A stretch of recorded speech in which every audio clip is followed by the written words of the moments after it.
Thank you for joining us today. Our goal is to provide a training experience that will be beneficial to you as you serve as a law enforcement chaplain. Today is the day that the Lord has made. Let us rejoice and be glad in it. I hope it is a beautiful day wherever you are today. Summertime is always nice, and it's actually my favorite time of year. Some of you may be asking yourself, what is there to rejoice about today? It seems that all the news today is bad news.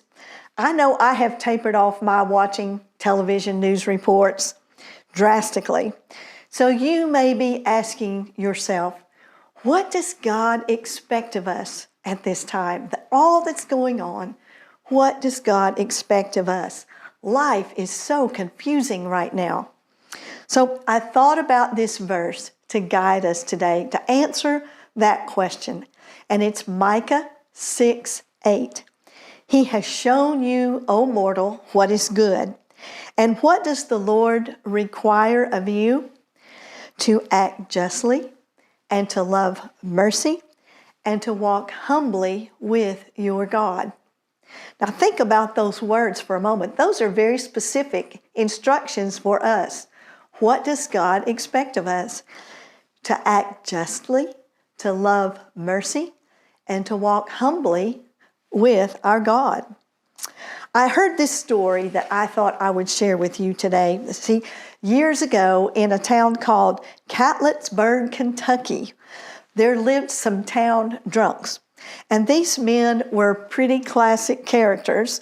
They were each unique in their own way. But from time to time, they found themselves arrested and eventually facing a judge. This person telling the story said that the fire chief in that city was his father. And in those days, the city operated a jail. And his father also doubled as the police dispatcher and the city jailer. And so that's how he tells this story as a true story. One of those town drunks, Cy Billups. Now, you must know that the names were changed to protect the innocent. Cy Billups was arrested and brought before Judge Vernon Dinkle. Now, when you were found guilty of public drunkenness, it usually meant a fine and some jail time. On this particular day, the bailiff called Cy's name and asked him to stand. Judge Dinkle said, "Mr. Billups, you are charged with public drunkenness. How do you plead?" Cy, having been in this spot many times before, knew well what awaited him. So he decided to try a diversionary tactic. He said, "Your Honor, if you don't mind, I would like to try myself." The judge was intrigued by this, and so with a sheepish grin on his face said, "Okay, let's hear it." Cy proceeded to call himself every kind of despicable name you can think of. "Cy, you are low down, no good polecat of a man who has abandoned every responsibility you ever had. You have spent your whole life thinking of nothing but your own selfish desires. And now here you are again, throwing yourself on the mercy of this court." Cy went on, "But you will not find mercy today because you do not deserve it." And he looked up and the judge said, "Your Honor, I find myself guilty as charged and I sentence myself to a $100 fine and 30 days in jail. And I pray that God will help me understand the wickedness of my ways." Well, the judge was visibly impressed and said, "Cy, I think you really mean it this time. I commend you for your righteousness." At which Cy interrupted the judge and said, "Your Honor, I have one more thing. I suspend my sentence." Likely, like Cy, we find that we are so preoccupied with ourselves that we are often blinded to the fact that God asked us to walk humbly with Him, that we love justice.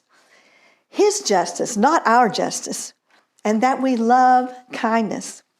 That was the case when God delivered his indictment against Israel through the prophet Micah.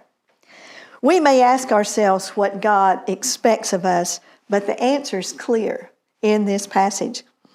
First, we are to act justly. It doesn't matter that so many people around us are not acting justly. We're responsible for our own actions, not for theirs. God expects you and I to act justly. Do what is right, even when it's difficult. Do what is right, even when no one is looking. Do what is right, even when it will cost you.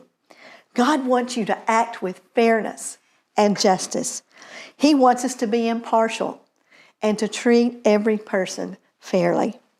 God is righteous, and he expects us to mirror his righteousness in our actions toward others. Secondly, we are to love mercy. You notice it doesn't just to say that we are to give mercy.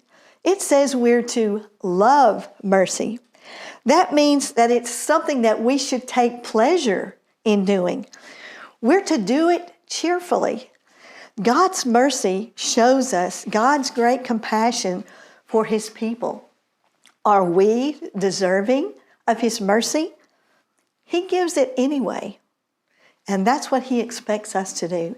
God expects us to be merciful to others just as we receive his mercy. It says, love mercy. Think about a time when you have shown mercy to someone. Think about the way you felt after giving that mercy. We're to act justly. We are to love mercy. And finally, to walk humbly with our God.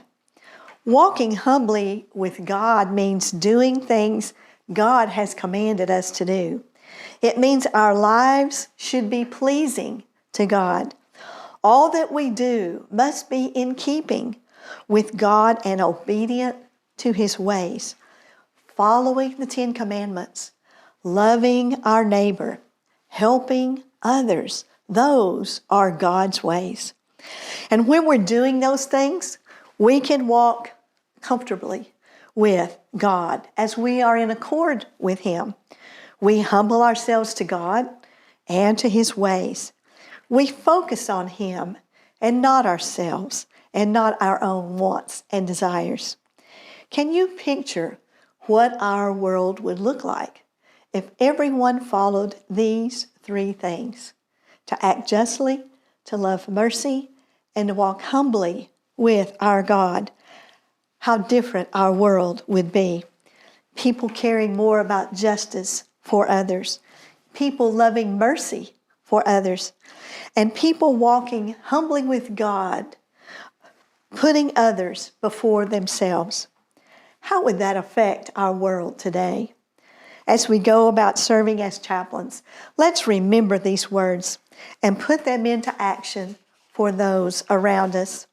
Many times when we talk to officers or to people in the community, it is sometimes the very worst day of their lives. They don't really care what you say or what you do. They just care that you showed up, that you're there for them. Maya Angelou once said, "I've learned that people will forget what you said, people will forget what you did, but people will never forget how you made them feel." And that's why what we do every day as chaplains. You do it for officers, for civilians, for families, and members of the community. When others come to you and ask, how are we supposed to deal with people in these difficult times of pandemic, of racial tension, of demonstrations, of economic chaos, of unemployment, and other difficulties that we are in right now, you have an answer for them. Tell them, see that justice is done, love mercy, walk humbly and obediently with your God. This is how to make it through difficult times. This is how you help others make it through difficult times. And this is what God expects of us. May God be with you and guide you as you seek to act justly, to love mercy, and to walk humbly with your God. Today is the day the Lord has made. Let us rejoice and be glad in it. Would you pray with me? Holy God, you are good and righteous. You've called us to act justly, to love mercy, and to walk humbly with you. Help us, O God, as we strive to live out that calling each day.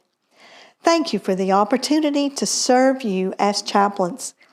Speak and act through us to give support and much-needed encouragement to all our law enforcement officers and their families. We ask you, God, for your protection for all of our officers, and we invite your presence now. It's in your holy name we pray. Amen. May God bless you, and may you have a wonderful day. Welcome to this, the second day of our video training seminar offered to you by the International Conference of Police Chaplains. And thank you for joining us. My name is Mark Clements. I serve as the chair of the Education Committee of ICPC. Education is what ICPC is all about. Training is the why to our existence. And while we who are members of ICPC enjoy many other membership benefits, training law enforcement chaplains continues to be our mission. That's our mission statement. It's why we exist, and it's the cornerstone of ICPC. This video training seminar is the culmination of over 3 months of intense work, preparation, presenters, budgeting, broadcasting now today, editing. There's just been a lot that's gone into this, and I really hope that it's beneficial to you and that we hear back from you on the fact that, number one, you enjoyed it, but number two, it assisted and it helped you. The ATS in Orlando, Florida, that was planned for this week, as you know, had to be canceled due to the COVID-19 pandemic. And I was asked to put together a training for this very week so that we could offer to you at no cost, as you know, the opportunity to receive training that will enhance your abilities, possibly answer some questions for you regarding law enforcement chaplaincy, and overall benefit your life and ministry.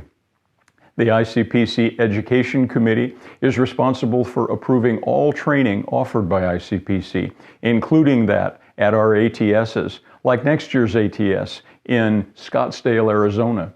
Tomorrow you'll be receiving an invitation from my friend, Dr. Paul Ellis. He'll be inviting you to attend and sharing some more information about next year's event. I hope I'll see you there. One of the other projects that the Education Committee is involved in right now is the rewriting of our basic course curriculum. We're rewriting the curriculum to go from 12 courses down to 10, although we're taking nothing out. We're actually adding. We're including everything that we've always trained in the 12, and we're adding some new information to that training curriculum. We're looking forward to having that finished and copyrighted and rolling it out at next year's ATS in Scottsdale. Another exciting development that the Education Committee is working on for ICPC is a standardized presentation for law enforcement agencies, providing information and answering questions such as, who makes a good chaplain? What are the qualifications that you should look for someone serving in your agency as a chaplain? A long list of what chaplains do and what they can do, and maybe even more important, what you should never ask a chaplain to do. How to train chaplains. ICPC provides basic training in chaplaincy. We also have different levels of credentialing, a senior credential, a master credential, a diplomat credential, and a fellow credential. And we keep all academic records for those who go through and receive training from ICPC. But we also understand that departments themselves may want to provide some training that will gear those chaplains to serving and being a benefit to your unique agency or department. And then the final category there, how to best utilize chaplains, how to get the most out of your chaplains, and how they might benefit the most your agency, department, or organization. I want to thank you again for joining us for this training today. Right now, I want you to give your attention to today's presenters. And again, thank you. Thank you for joining us for this training. Again, I hope it's beneficial to you, and I hope we hear from you. I hope this is a great time, both yesterday, today, and today, and may God bless you. May God bless you in your service. May God bless you in your ministry. May God bless all of you in law enforcement and those of you who serve as chaplains.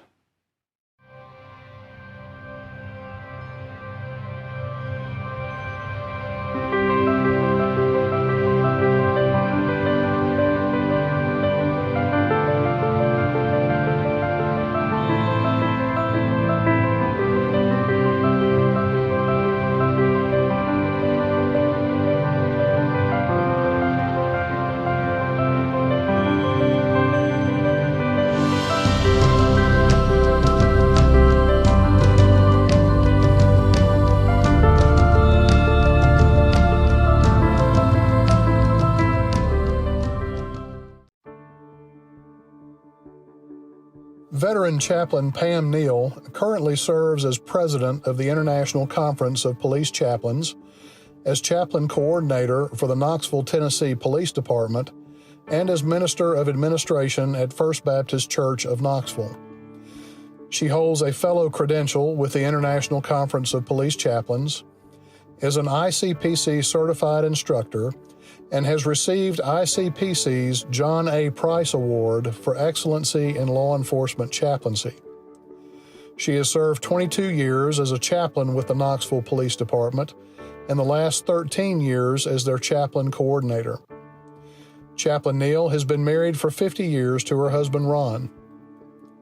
Please give your attention now to ICPC President Pam Neal as she presents V20-03, Building a Chaplain Program. Hello. Thank you for joining us for our very first International Conference of Police Chaplains virtual training seminar. We'd all much rather be in sunny Orlando this week for our usual annual training seminar, but since that's not possible this year, we wanted to still offer all of our chaplains some training. The mission statement of International Conference of Police Chaplains is developing professional chaplains through dynamic education and support. Our annual training seminar is all about offering that dynamic education for our chaplains, and we hope that these virtual training seminars, or VRTs as we're already calling them, will help you in your chaplaincy. We all know the tremendous stress that our police officers are under today. It began with the coronavirus back in March, a pandemic that changed our lives, changed work schedules, changed work habits. Police officers were still working normal schedules and then additional schedules to help out with the shortages because of the pandemic. We've had to adjust to quarantines. And then, just a few weeks ago, our country erupted in response to the death of George Floyd. The bad judgment and criminal actions of a few have wreaked havoc on the thousands of officers who go to work every day with genuine commitment to helping people. Demonstrations and riots have caused hours of overtime and injuries and stretched our officers to the brink as they have worked tirelessly to continue to protect and defend our communities. Unfortunately, our officers have been subjected to verbal abuse, physical assaults, and some even killed as a result of these demonstrations and protests. The need for chaplains has increased as a result of these situations. To some extent, our agencies want to protect us from intentionally using chaplains less during this time. Some agencies have cut back the hours of chaplains to daytime so that they're not exposed to the demonstrations and injury is less likely. Some agencies have suspended ride-alongs for chaplains for their safety. Yet others have found an increased need for chaplains during this time. But whatever your agency's use of chaplains during this time, we can look for other ways to support and encourage our officers. We may need to be more creative in our methods, but there are always ways that we can continue to support our officers at this time. Things like making and providing goodie bags, especially when officers are on extended assignments or an event such as a football game.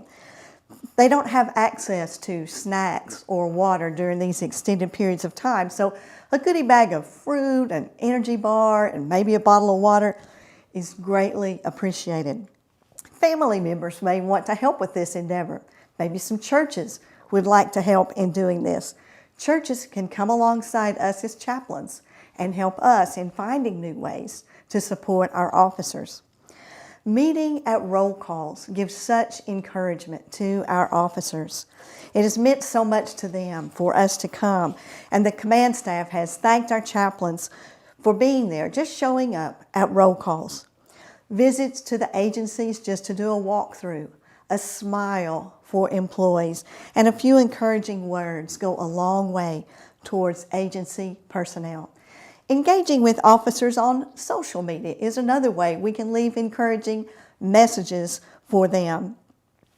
You might want to form some type of group for spouses. We have formed a group for the spouses of KPD so that they can get together just either to vent or to express their fears, but to give them support and encouragement as well. Children and spouses have been deeply affected by both these events, the pandemic and the racial tension that has happened. But we need to just show up consistently, whatever the situation is, and just give our support during these times. So think about this for a moment. What activities have you found to be effective for your officers during these difficult times? You may have thought of things that have not even mentioned that have been helpful for you to support your officers. The demands of chaplaincy may be adding stress to you as chaplains. You may be wondering, how am I going to meet the normal demands, much less all the extra demands right now? Maybe you're feeling overwhelmed by the demand for chaplains, the demand for things to support the officers. You think how you would really like to be more visible, you'd really like to do more things, but you don't know quite how you can manage that. So the answer might be, how can we build your chaplain program? There's definitely more help in numbers, but how can we come alongside you and help you to build your program so that you have help and the encouragement that you need in your chaplain program? So that's what we want to talk about today. How can you build your chaplain program? And the first thing we want to talk about is growing in numbers. That's normally the first thing we would think about when we talk about building a chaplain program, is how do we add more chaplains? We know that we can get more done with more people. We can spread out the work if we have more people. But how do you go about growing the program in numbers? How do you find new chaplains? Where do you go to look for good candidates for your chaplain program? So you might want to think about contacting ministerial groups in your area. For Baptists, it might be a Southern Baptist group. For the Methodists, it might be a conference. For the Catholics, it might be a diocese. But look for the denominational groups for ministers and staff in your area. Be sure that you look for people of all different faiths, that you are inclusive. Look in all different areas of your community, not just one particular area. And look for people of all races and cultures as you look. But look in these different places and see if you can find some candidates. Your personnel people at your agency might be able to help you with some of that. But ask if you can include announcements about the possibilities in these different organizations' newsletters, or maybe on their website, so you can get the word out in the community that you are looking for chaplains. You might contact a chaplain association, such as one for hospice chaplains or shoot.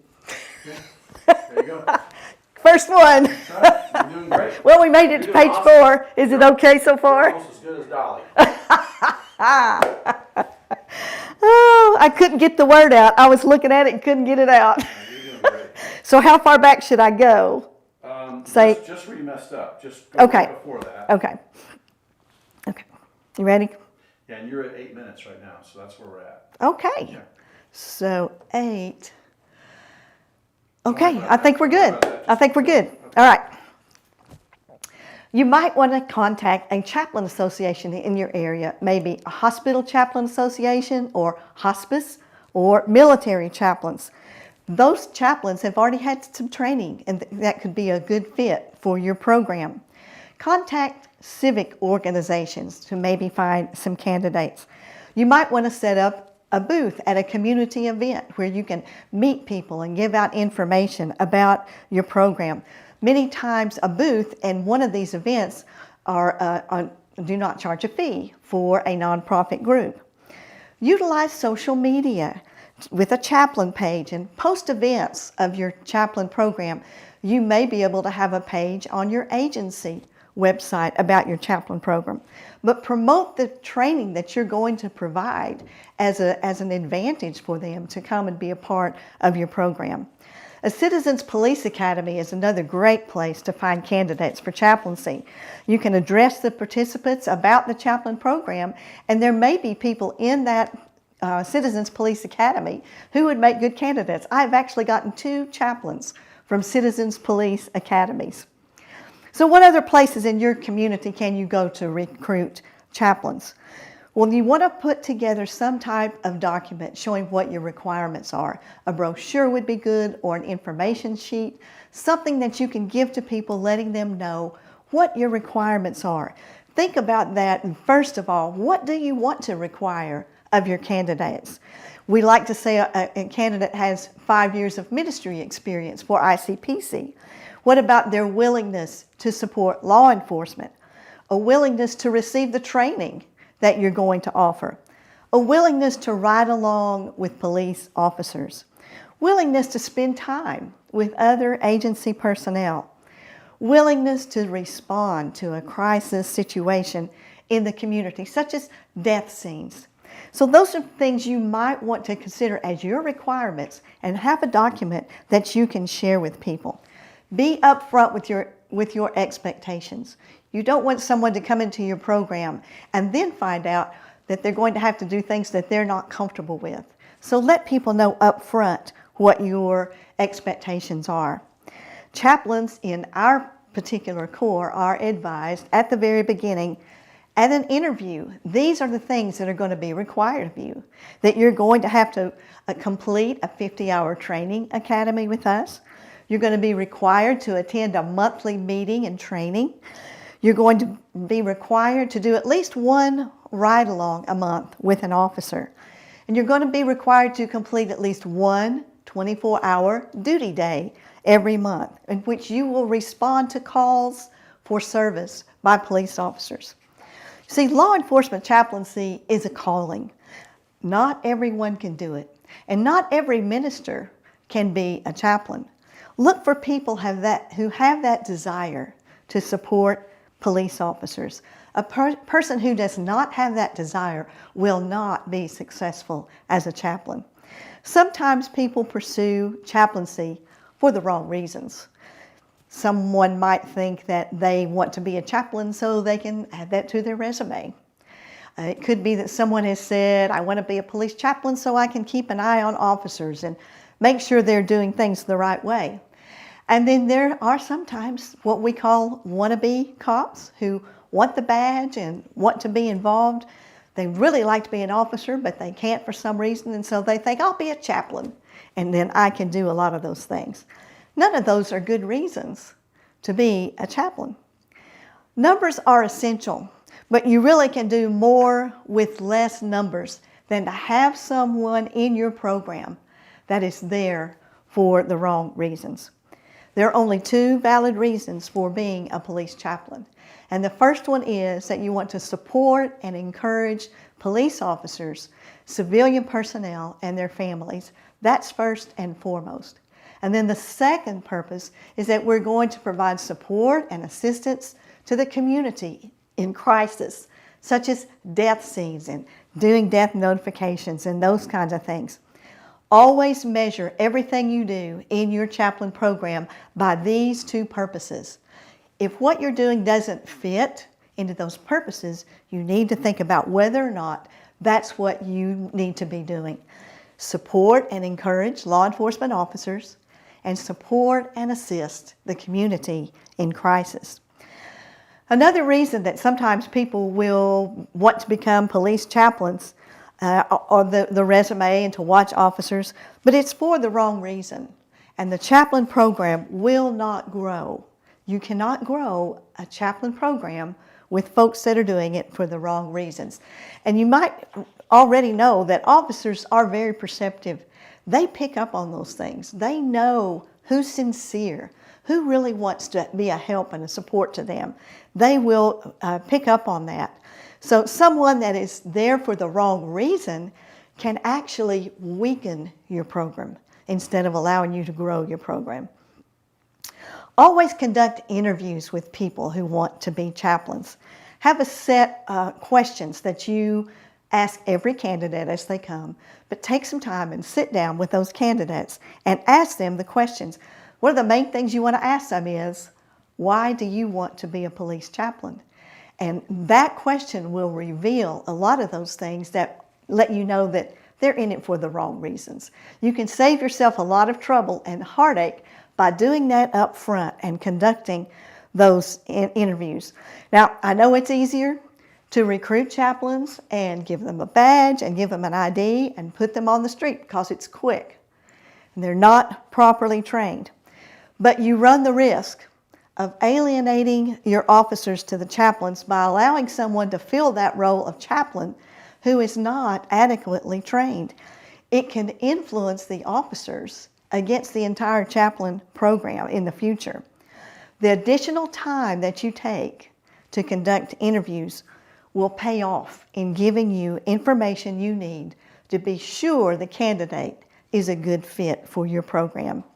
Taking the time to do interviews will allow you to avoid problems later. When someone tells you that they want to be a chaplain so they can put it on their resume, or so that they can watch the officers and make sure they're doing their jobs correctly, you have an opportunity then to eliminate that candidate from going further in your program and maybe doing damage later, having a situation that causes a problem for you. So building your chaplain program goes beyond recruiting the right people. You build the program also by taking care of your chaplains so that your chaplain program is not a revolving door. We don't take care of them, and sometimes they don't stay with us very long. And then we have more work to do as we have to recruit and train more chaplains. We talk about growing in other ways in our program, but let's talk about this for just a moment. We need to be intentional about caring for our chaplains, the ones we've already recruited and trained. Let's take care of them. Most of the time, chaplains are distant from trauma. They may not have to be inside the crime scene tape. They may not have to be with the body or whatever that call is about. Murder scenes and suicides are particularly difficult for officers and chaplains. And for the most part, chaplains do not have to be directly involved in those, but sometimes they are. And so when you find out one of your chaplains has been involved in a critical incident, make sure that he or she is included in the critical incident stress debriefing. Chaplains are often forgotten when those debriefings are organized. I learned that lesson the hard way. I had a seasoned chaplain who was called to a very gruesome scene in which an 8-year-old boy was murdered by his grandmother, and then she turned the gun on herself. The boy died immediately, but the grandmother had not yet died, And the paramedics worked on that grandmother to save her life on this restroom floor. The grandmother had taken the boy to the convenience store. She had bought him snacks and his favorite drink, took him to the restroom behind that convenience store, and there she murdered him and turned the gun on herself. The chaplain was having a very hard time seeing the 8-year-old boy on the floor with his snack and his drink there beside him. He was dead, and paramedics were trying to save the grandmother's life, the one who had taken his life. He had a very difficult time with that. And in the debriefing a few days later with the officers who were also having difficulty with that scene, I accidentally left that chaplain out of that debriefing. I believe that he never really got over that call. And it wasn't but maybe a year later that he actually resigned from the chaplain corps. I believe to this day it was the trauma of that particular call that he just could not recover from and keep going. So it's important to remember to grow our chaplain program, taking care of our chaplains. We take care of our chaplains physically by providing the equipment that they need to go about their jobs, to be safe. They should always at least have a radio, and we should give them proper identification. If possible, proper apparel, so that they're easily identified when they arrive at a scene and officers can know who they are. Some agencies will provide a vehicle for the on-duty chaplain to drive to a scene. So we take care of our chaplains physically. We take care of our chaplains mentally by providing the best possible training so that all aspects of training they're familiar with, that they can serve that agency well because of the training that they've had to help them be mentally prepared for the things they're going to see. Meeting monthly for us is one of the things that help us keep our chaplains mentally safe. We meet, they can talk to other chaplains, they can share difficult situations, they can ask questions. Having opportunities for them to share their experiences and talk to other chaplains is important for their mental health. We have a code word for our chaplains who need to be able to talk to someone. I learned it from an ICPC mentor of mine many years ago, who as a young chaplain went to a very difficult call and was really struggling with what she had seen. She needed to talk to somebody. So she called her pastor and said, "I need to talk, can I come?" She went to speak with him, and after listening to her, his reaction was, "Why in the world are you doing this? You need to quit that. That's terrible." Well, that wasn't the answer she needed. She was called to do this work. So she left the pastor's office, called up a fellow chaplain and said, "Would you meet me down the street for a piece of pie?" They met, and she was able to talk to him. He listened. He understood where she was coming from. That was what she needed, and that became their code. If I call you and say, "I need a piece of pie," that means I need to talk. My chaplains have that same code that we use. And if one of our chaplains calls me and says, "I really need a piece of pie," I'm going to stop and we're going to make arrangements to talk with that chaplain and help them with what they're struggling with. We've got to take care of them emotionally by letting them share their feelings. From time to time, our monthly meetings are just that, letting them share, letting them talk about what they've seen. I always teach chaplains that when they're on a scene, not to look at the gruesome details as if possible. Sometimes it's not possible not to see it. But if you can, don't look. The images of a scene of a dead body or a mangled body are something you cannot unsee. Once you've seen it, it is there forever. You cannot unsee it. And it can make things difficult for you. I had a chaplain to come to me later one time and said, "You know what? You were right.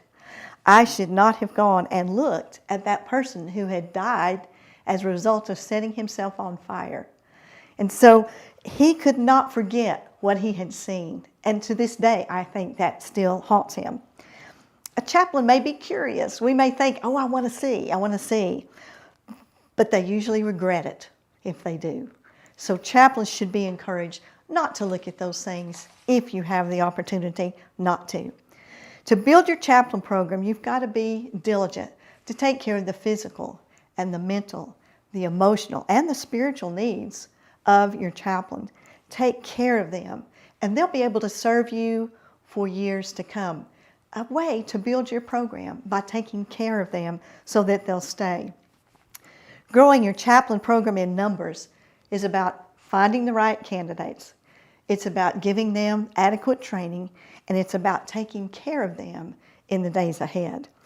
If you do that, then they're going to be able to serve you well for years to come. That's growing in numbers. And now we're talking about growing in credibility. Credibility is very, very important. One of the real important aspects of chaplains, that we're credible, that we're who we say we are. Without credibility, a chaplain program will not be successful. Credibility is important to police officers. They deal with all kinds of people. They often deal with people who do not do what they say they will do, or they're not who they say they are. And chaplains have to be credible so that their officers can build relationships with them. They can trust them, and they can grow in their relationships with officers. How do you do that? How do you build that credibility between chaplain and police officer? We've got to be available. Chaplains have to be willing to be available.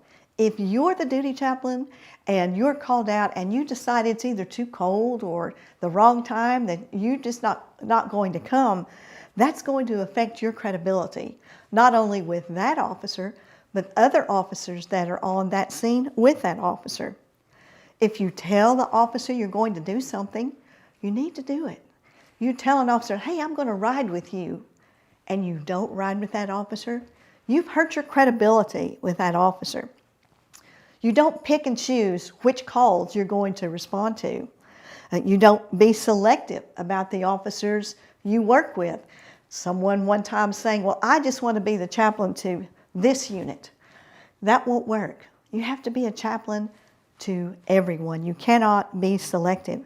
You've got to be willing to be a friend and help meet their needs, large or small, whatever they might be. Always respond, regardless of the time of day it is, regardless of what the weather might be outside, because you might not get a second chance. Confidentiality is essential to growing in credibility too. Officers have to believe that they can trust the chaplains completely, or they will not even bother to call one. Chaplains are exposed to very sensitive information, and the officers have to believe that they can trust that chaplain with that sensitive information. So trust grows and brings about credibility for those chaplains. Know that officers will test chaplains on that confidentiality. They might, with an officer riding with them, plant a story that's completely fictitious to see if that story is going to get back. Can I trust that officer telling them things like that? Officers want to know that they can trust chaplains. And ride-alongs are very essential to credibility. Chaplains spend time with officers in an environment that allows the freedom for the officer to open up and talk. During ride-alongs, chaplains get to know officers and officers get to know chaplains. That's how relationships of trust are built. When an officer is having difficulty, he's going to remember the face of the officer who rode with him. He's not going to remember the chaplain that he only knows by name. He's more likely to call a chaplain that has ridden with him or her than someone who is only a name. Ride-alongs are essential for you to grow your chaplain program in credibility. It is the best way to build relationships between officers and chaplains. A chaplain who does not do ride-alongs is rarely going to be called by an officer for help. Officers will call on chaplains that they've gotten to know through ride-alongs for their personal needs. Be visible at ceremonies and events. Promotion ceremonies, extend your congratulations to them. You may even be asked to be a part of a promotion ceremony. Memorial services, be a part of those if you can, but attend if you're not part of it. Dedications, could be a building dedication or some other type of dedication that you want to be a part of. Let yourself be seen, that you're credible, that you care about officers. Can you think of other types of ceremonies that you might be a part of with your agency? What other types of ceremonies have you been and can you be a part of? You might be asked to plan a ceremony or an event for that agency. But keep in mind to keep that event inclusive of all people. You may be asked to pray at an event, and it's a great opportunity for you to show your support for officers. But remember the ICPC guidelines for public prayer, and let your prayers be inclusive of all faiths and not exclusively about one faith. Credibility can also be about the way you do things. Make sure you receive the training that you have well. Okay. I messed up that one, didn't I? You're doing great. Oh, well, thank you. You think it's all right so far? Careful. Yeah, just watch. Don't walk too far away. You're at 28 minutes. So yeah, I think you're doing well. You think we'll be okay? Yeah. I think the mic came out. Oh, it did, didn't it? Yeah. Well, let's see if we can slip that back in. Sorry about that. That was my bad. Not your bad, that was my bad. Let's see. I forget I have it on. Okay. Let me get it turned the right way. You're doing awesome. I'm not kidding. Is it okay, really? You're doing Oh, really well. thank you so much. Really well. I really appreciate that. Incredible. Well, Patrick, I can't seem to get it on. Oh, I can help you. Okay. My fingers don't want to work. That's right. It's hard because it's too close to see it. Yeah, I can't see what I'm doing, so I'll let you do it. Thank you. Deep breath. Yes, I needed that. Thank you. You're doing great. I forget where I was. You're like a super pro, man. Oh, aren't you sweet? Thank you. Seriously. Okay, now I know what it was. I read that wrong. Make sure you receive training you need. Okay. Just start with the hands crossed so they'll know where to come back into the Okay. There you go, and then you can start wherever you want. Okay. Credibility can also be about the way you do things. Make sure you receive the training you need to do things well and to do things the right way. Officers are so well trained in their jobs, and they expect their chaplains to be well trained as well. A botched death notification or a chaplain mishandling a death situation hurts the credibility of the entire chaplain program. The chaplain who is handling that situation is the chaplain program to that officer at that moment. One chaplain can discredit the entire program by mishandling a call for service.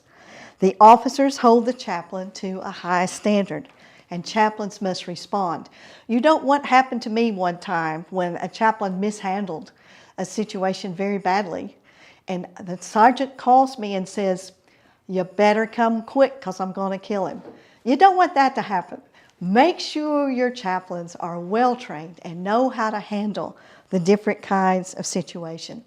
ICPC offers the very best in basic training for chaplains.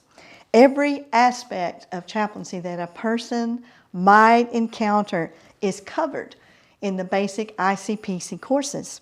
And I feel confident with a new chaplain when they go out after completing the ICPC courses that he or she is equipped to handle whatever situation comes along.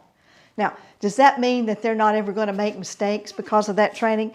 No, it does not mean they won't ever make mistakes because we all make mistakes. But it does mean that they've got the tools they need and the knowledge they need to be able to handle most any situation. I can't tell you how many times a new chaplain has told me when they've gone out on some of their first calls, "I was really scared. I didn't really know what to do." But then my training kicked in, and I followed that, and I was able to do what I needed to do. That training is so important. To be credible, a chaplain must walk the talk. The chaplain can't represent himself or herself one way, but then act in another way. We never want chaplains to try to evangelize or proselytize anyone. And chaplains should not go around carrying their Bible or giving out Bible literature to folks or advice. You can't use a chaplain who feels obligated to offer unsolicited advice to the police officers about a lifestyle or about their spirituality. That will damage your chaplain program. The chaplain does have to act with integrity. Officers see the chaplains as ministers, and chaplains are often called by officers, depending on their faith. They'll call that chaplain father, or they'll call that chaplain reverend, because they respect that faith. And as one officer told me one time, you represent God to us, and we have to take that seriously. You must stay faithful to your own beliefs, but you never try to impose those beliefs on someone else. The actions of one chaplain reflect on all the chaplains in the program and cause officers to distance themselves from chaplains when a chaplain does try to pursue giving that unsolicited advice on lifestyle or spirituality. To be credible, you live out your faith so that they see that you're living out your faith, that you're an honest person, that you're a person of integrity. That's what they want to see. Speaking to community groups can give your chaplain group credibility. Because, you know, for many of us, our chaplain programs are some of the best kept secrets in our community. But getting speaking engagements at community groups can give your chaplain program visibility and credibility in the community. Look for opportunities to speak and even volunteer to speak at community groups to inform people about your chaplain program. Most people are unaware that there is a chaplain program until someone comes to the door to let them know some bad news.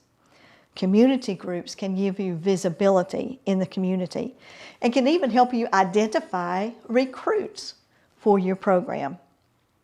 Visibility to officers and their families grows with credibility, that you're who you say you are. They also need to see your concern, your caring, your compassion for them and for their families. Be sure to be there for them. If there's a death in the family, you want to attend services if at all possible. You could even be asked to help do that service. For the birth of a child, be at the hospital and congratulate them. A promotion, if there's a ceremony, be at the ceremony. If not, congratulate them on that promotion. They buy a new house. They may want someone to come and bless that house. We have seen that as well.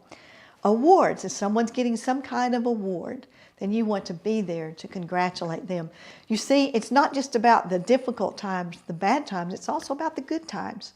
We're there for them, big things and small things, good things and bad things. All you have to do is show up. Remember, and you've heard this many times, that we are a ministry of presence. Follow-up is always really important in that area of our lives. Check on officers and their families. What are their needs? How are they doing? Especially during personal situations, if there's a difficulty, or there may be an officer that's on administrative leave due to a shooting or another type of situation. And that brings hardship on the family. They can't work extra jobs at that point. They can't do court dates at that point. So the financial needs may come into play, and you can encourage them, and you might see about helping with financial needs. Fulfilling any promises you make. If you tell an officer that you're going to do something, you want to be sure that you do it. And checking on families to make sure they're okay. Right now, our officers and their families need us checking on them. How are you doing? What are your needs? Just know that we're here if you need us. We are praying for you.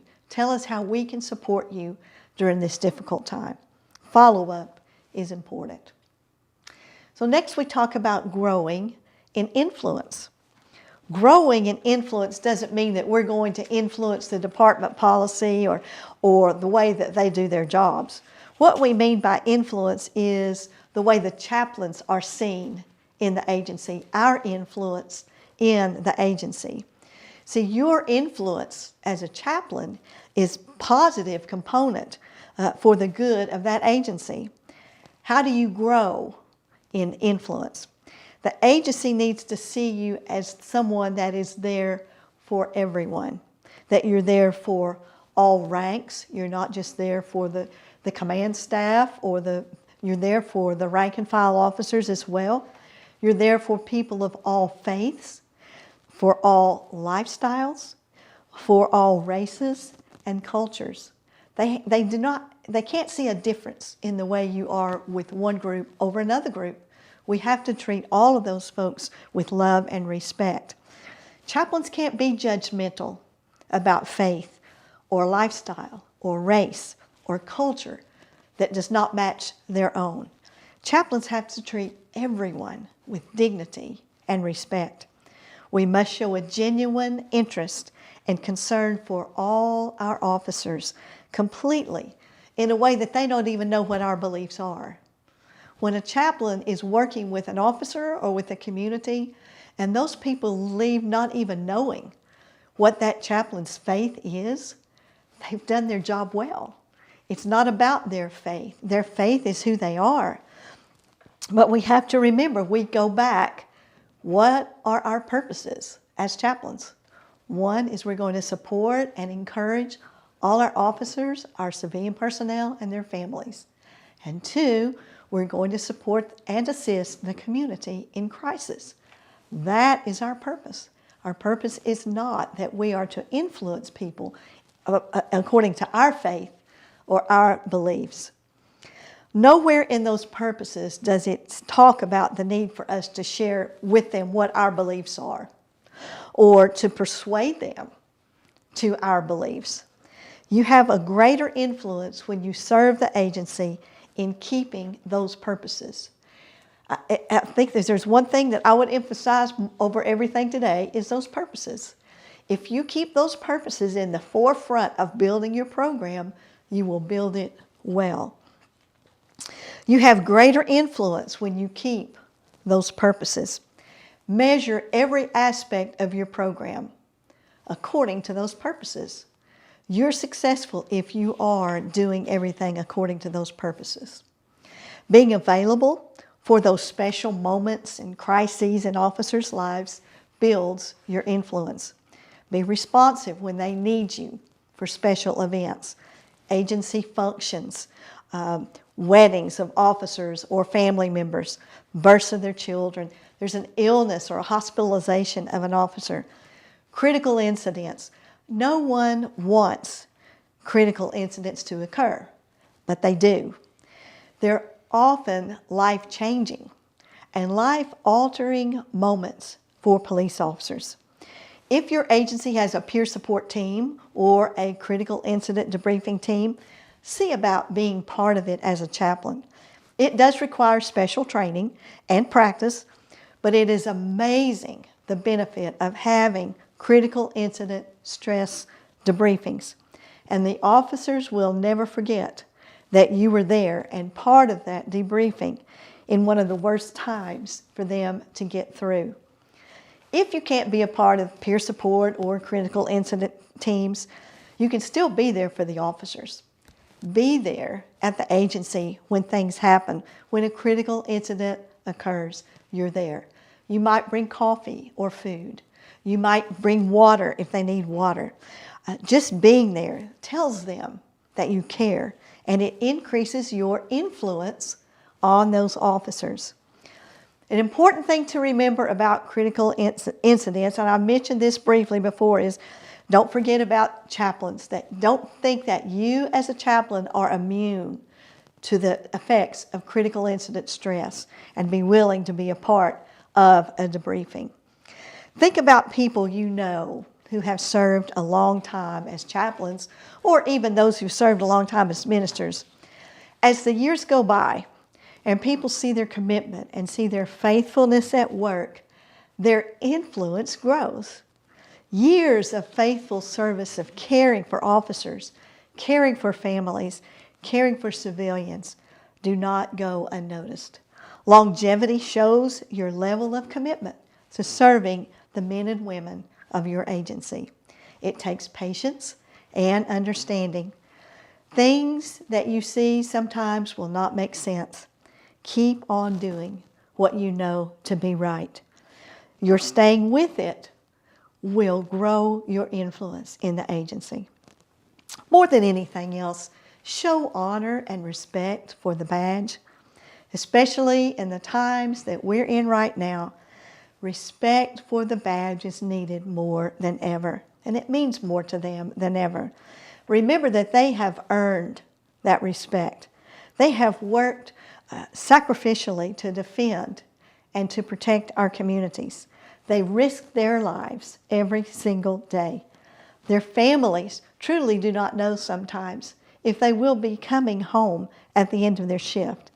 They have earned that respect, and we should always, always show them respect for their badge. Think about organizing some appreciation events. During Police Week is a good time, but other times throughout the year can be a good time to have an appreciation event for your officers. Could be large events, and you might want to get some support from local businesses to sponsor those events. Sometimes churches or civic organizations will help sponsor those types of events. Making the goodie bags on a large scale for a period of time is something that you might need help with from a church or community or business. Bringing in special food for them, bringing in a meal or several types of food. Taking cold water to them when working a long event outside in the heat, such as a parade or a demonstration. Taking them cold water, or bringing coffee or food to them when they've been having to work a long assignment. One of our ICPC chaplains organized a day-long appreciation event for families. They got corporate sponsors to have inflatables for the kids. They had food and games and competition for the families to enjoy a day of fun together. Make sure to include everyone. You'll want to do it where different shifts and different units and groups will be able to attend. But think of some of the things that you may have done to show appreciation for your officers. What are some other things that you might want to attempt in your agency to show appreciation to your officers? Your caring for them in special and thoughtful ways will grow your influence with your officers and in your agency. It says that you care about them. So besides influence, we want to grow in community. Sometimes, like I said earlier, the chaplain program can be the best kept secret in town. Let the community know about your chaplain program. Speak at the community groups. There are all kinds of organizations in your community that many of them meet on a monthly basis. And there are support groups that meet, church groups that would allow you to speak to them about your chaplaincy. Be available to do public prayer at community events. But keep in mind, again, those ICPC public prayer guidelines. I've known some chaplains that insisted on praying from their faith perspective. And even though we have taught them the ICPC guidelines to be inclusive of other faiths and not exclusively of one faith when they pray, there are sometimes those who will just refuse to do that and will not pray unless they can pray exclusively from their faith. And so you may consider what I did in that particular chaplain was not asked to do public prayer, because we want to be able to keep that opportunity to do public prayer. And there are places where that has been taken away because we have not been considerate of other faiths. So remember, when you're asked to do public prayer, to be inclusive of all faiths. Community events such as Coffee with the Cop, some of you may have heard about that, or National Night Out, those are ways to get involved in community as a chaplain, showing up at those events. And there may be some prayer events in your cities. There could be a prayer breakfast or a prayer event of some sort that you can be a part of. Think of what some of the events in your community that you can be a part of as a chaplain for your agency. One of the things that we have copied from another agency here in my agency is twice a year we will do a prayer walk. And we did get this from another chaplaincy, that once in the fall and once in the spring, we will do a prayer walk around the facility that is our headquarters. So ahead of time, I will put the word out to all the employees, asking them if they have any specific prayer needs. And on those days, our chaplains will take our time slots where they come to our facility and they will walk the perimeter of the building praying for those specific needs. I will put together a prayer guide for them with the specific needs of our people, but also some generic prayer needs from our national, our state, and our local level law enforcement. To pray for families, to pray for specialized units. Just spend time praying for law enforcement. I can tell you how that has been appreciated by our officers, that we have taken the time to do that. And there's even been a couple of times when a night shift has come out after roll call and joined our chaplains and walked with them for a time. And it's been really amazing for us, the effect that our prayer walks have had on our people. Many of you are already doing memorial services for your officers who have died during the year. If you don't, consider doing that. It's a great way to bring attention to those who have served in your department. It means very much to departments for us to do that. You can do it during Police Memorial Week, or you can do it at another time that might be better for you. It could be an elaborate ceremony, or it could be as simple as standing in front of your building and reading the names of officers who have died during the last year. But work on a plan that will be meaningful to your agency. Invite the community, including the media. It's good for them to see this. It draws attention to the officers who have died and their contributions to the community, but it also draws attention to the men and women who continue to serve in the community every day. It means a lot to everyone. You cannot go wrong honoring officers with a memorial service. And so next we talk about growing in finances. You probably weren't expecting this one, but almost anything we do is going to require money, is it not? Chaplaincy is no different. I would suggest talking to your administration at some point to see what they will provide in the way of funding. Will they provide your shirts or uniforms? Will they provide for your ICPC membership? Will they cover any expenses for you to attend ICPC training, and see what kind of support financially that your agency is able to do? They may or may not be able to do some or all of those things. But many of the other things we talk about as chaplains require funds. Besides doing things for officers, you may think about doing events for officers and their families. A date night, and that's one of the things we've had great success with, is date nights for officers and their spouses, where we were able to get door prizes for them and provided a really nice meal for them. We had corporate sponsors to be able to do that. A picnic for families, you might want to think about doing that. The family day, like we talked about earlier, with inflatables and food and prizes. Some of our ICPC chaplains plan annual events for their families. There also might be personal needs for an officer, especially during times of administrative leave, as we mentioned, but sometimes officers are going to run into financial difficulty. And if you've got some funds available, you might be able to help that family get through their rough spot. Someone might be driving through town and their car breaks down and they need a little extra cash to get them going. The officer may call and say, "Chaplain, can you help us out?"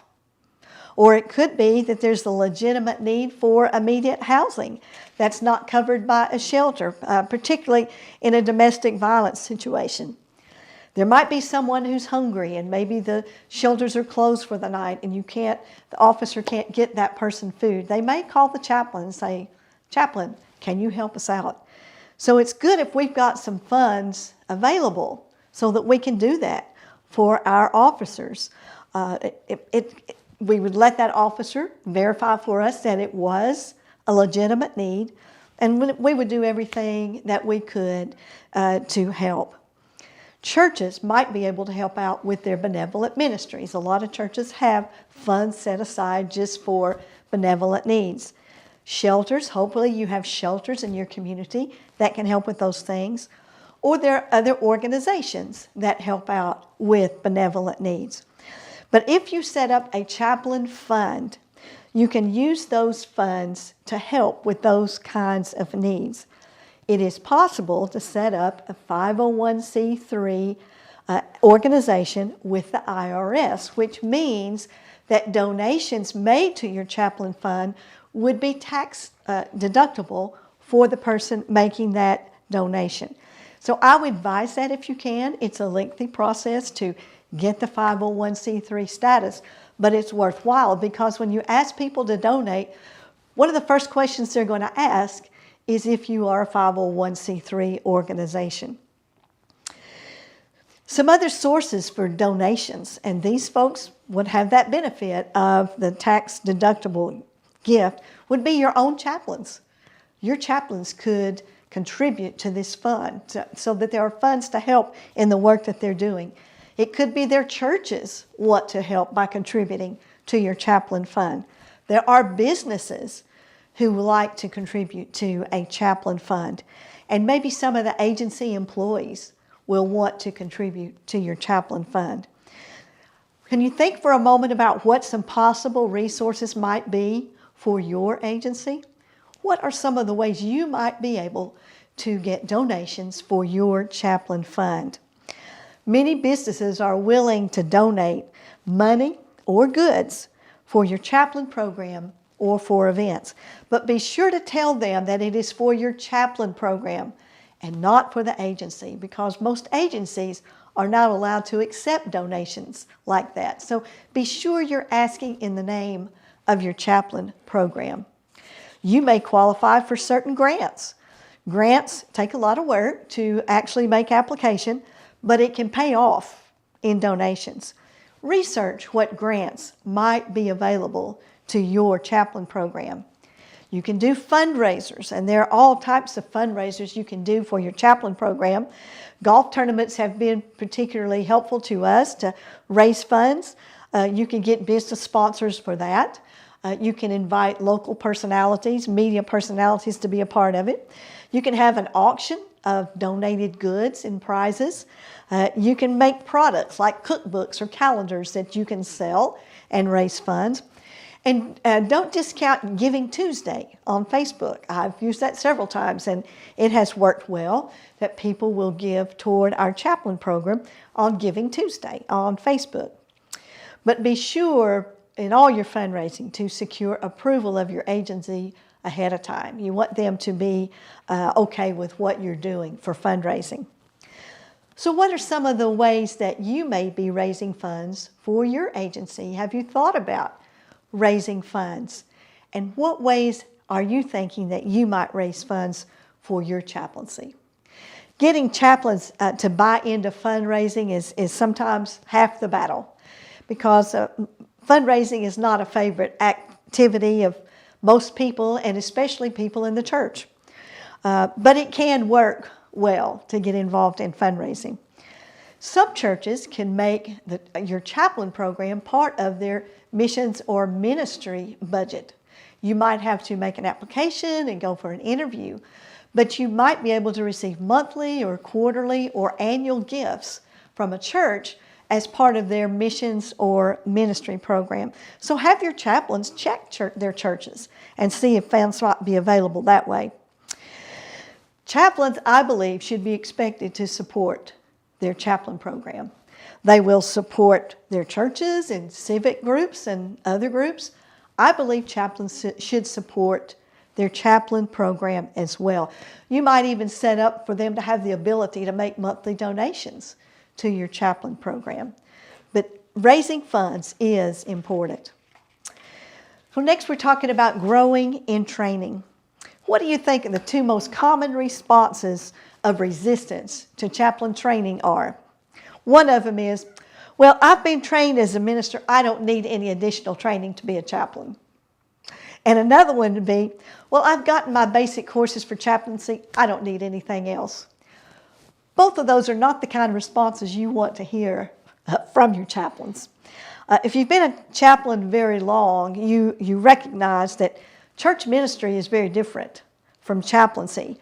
You can use some of the skills that you learn as a minister in chaplaincy, but in some ways they're very different. And so you're not trying to engage the people that you're working with in chaplaincy to come to your church. And that's different. You're not leading people to your particular faith in your chaplaincy. And that's different for ministers. And some can't get past that. And you're not dealing with people in crisis that you probably will never see again when you're minister in a church. Whereas in a chaplain, that happens to us quite often. The ICPC basic courses are excellent training for chaplains. I would recommend that you never put a chaplain on the streets without first having the ICPC basic courses. An untrained chaplain can cause irreparable damage into the situation, but also to your program. And it really isn't fair to place someone in that kind of a situation without proper training. You're actually setting them up for failure without proper training. Have you ever known officers who complete their basic training and say, I'm done, I don't need any more training? And we should not ever do that as chaplains. Every chaplain must continuously be looking for opportunities to grow in knowledge of chaplaincy and law enforcement by training. Changes occur. Think about the changes that you have seen in law enforcement, and our training has to keep up with those changes to remain effective. We should never become complacent that we have all the training we need. Be on the lookout for training by the agency, by other agencies, by law enforcement organizations, and look for specific training. There should be training specifically about your agency. What are the policies? What are the procedures? What is the organizational structure? Remember that those things change from time to time, and you may have to have training on that specific change. Do we need to train on a change in policy, or a change in procedure, or a change in our structure? And what are some of the agencies that are close by to you that can provide additional training? FBI sometimes offers training.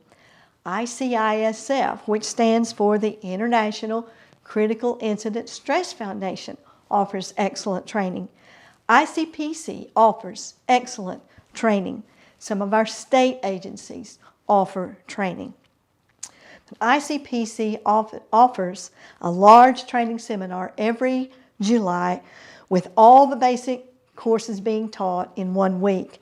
This is the perfect opportunity for new chaplains to receive all the training they need in 1 week and be ready to go.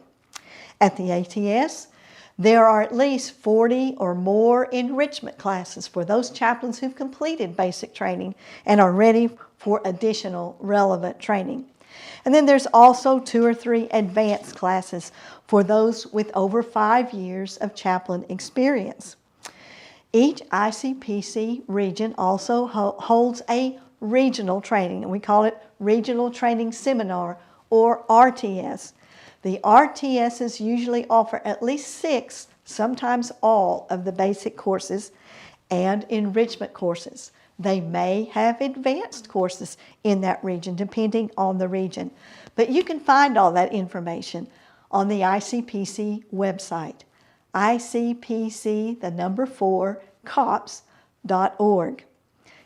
Take a look at that and see when the next training is in your region, and be sure and take advantage of it. Chaplains receive so much more than training at the ATS and RTS. Besides the great classes that you have, you build a network of chaplains that you get to meet, and they become resources for you, resources for information, resources for encouragement, and they become friends, sources of fellowship. The training also helps chaplains to grow in their training to meet the qualifications of credentialing offered by ICPC. The different levels of credentialing of ICPC are recognized worldwide as the standard for law enforcement chaplaincy. You have the opportunity for that credentialing as an ICPC member. Two areas that you can never have too much training are communication and leadership. What are the communication skills that you can provide training on? How can you improve your communication skills in your chaplain program? Good communication is essential for building relationships. Listening is a valuable skill for chaplains. I always tell my chaplains that God gave them 2 ears and 1 mouth, which should indicate to us that He wants us to do more listening than talking. But sometimes that's a skill to be acquired. And what are some of the leadership models, such as the John Maxwell leadership model, that we might adopt for our chaplain program? And what training can we provide to our chaplains on those models? It could be a series or it can be a seminar. It's important to build the leadership skills of our chaplains. For the chaplain to grow, for the program to grow, we've got to have leadership skills among our chaplains. We can develop leaders in our chaplain program with training. We use the John Maxwell model ourselves in our chaplain program, and we taught that a chapter a month at our monthly meetings.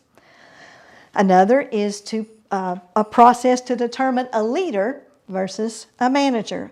Each has distinct characteristics, and each has a place in leadership in your chaplain program. And regular training sessions make your program stronger.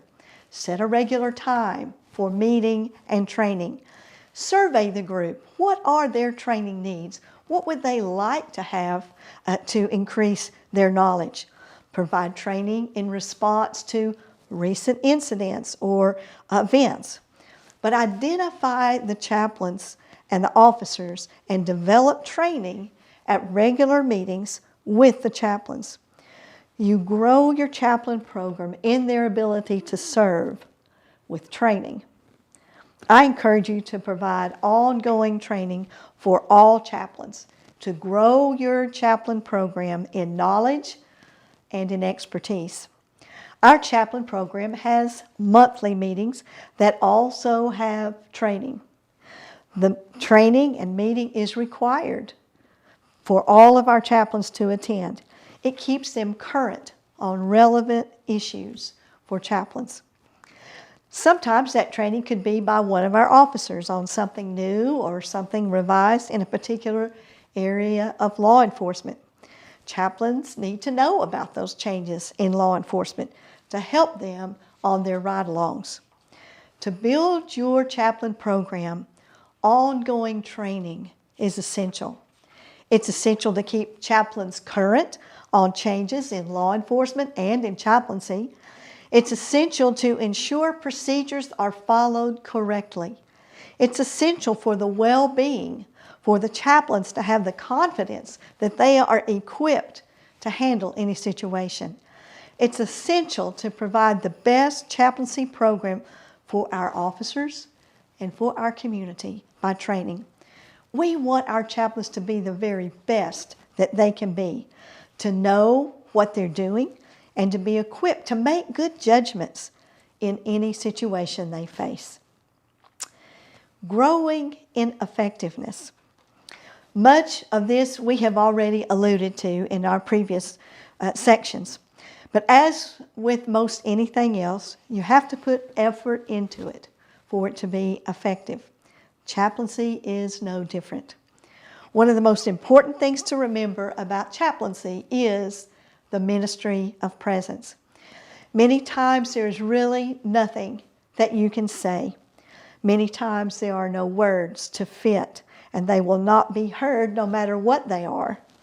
As chaplains, you have to recognize that sometimes all we can do, both for officers and for the community members, is just be there. To place a hand on a shoulder. We can sit quietly with the person. We can just be in the room. Believe it or not, that is effective. It says volumes without saying a word. I care about you. It is true in working with officers and working with community in crisis, a ministry of presence. Sometimes there are no words for adequate comfort. A grandmother dealing with the second death of a grandchild by a drive-by shooting. She actually remembered that I was the chaplain that came and told her about her first grandchild being killed in a drive-by shooting. Sometimes a situation is just too horrific for words. An accident involving the collision of 2 school buses loaded with children and adults, resulting in the deaths of children and an adult. I can still visualize that scene when I drove up, with one school bus on its side and dead children inside, and another school bus standing there beside it. It was too horrific for words to deal, and the parents were waiting to see if their child was one of the dead.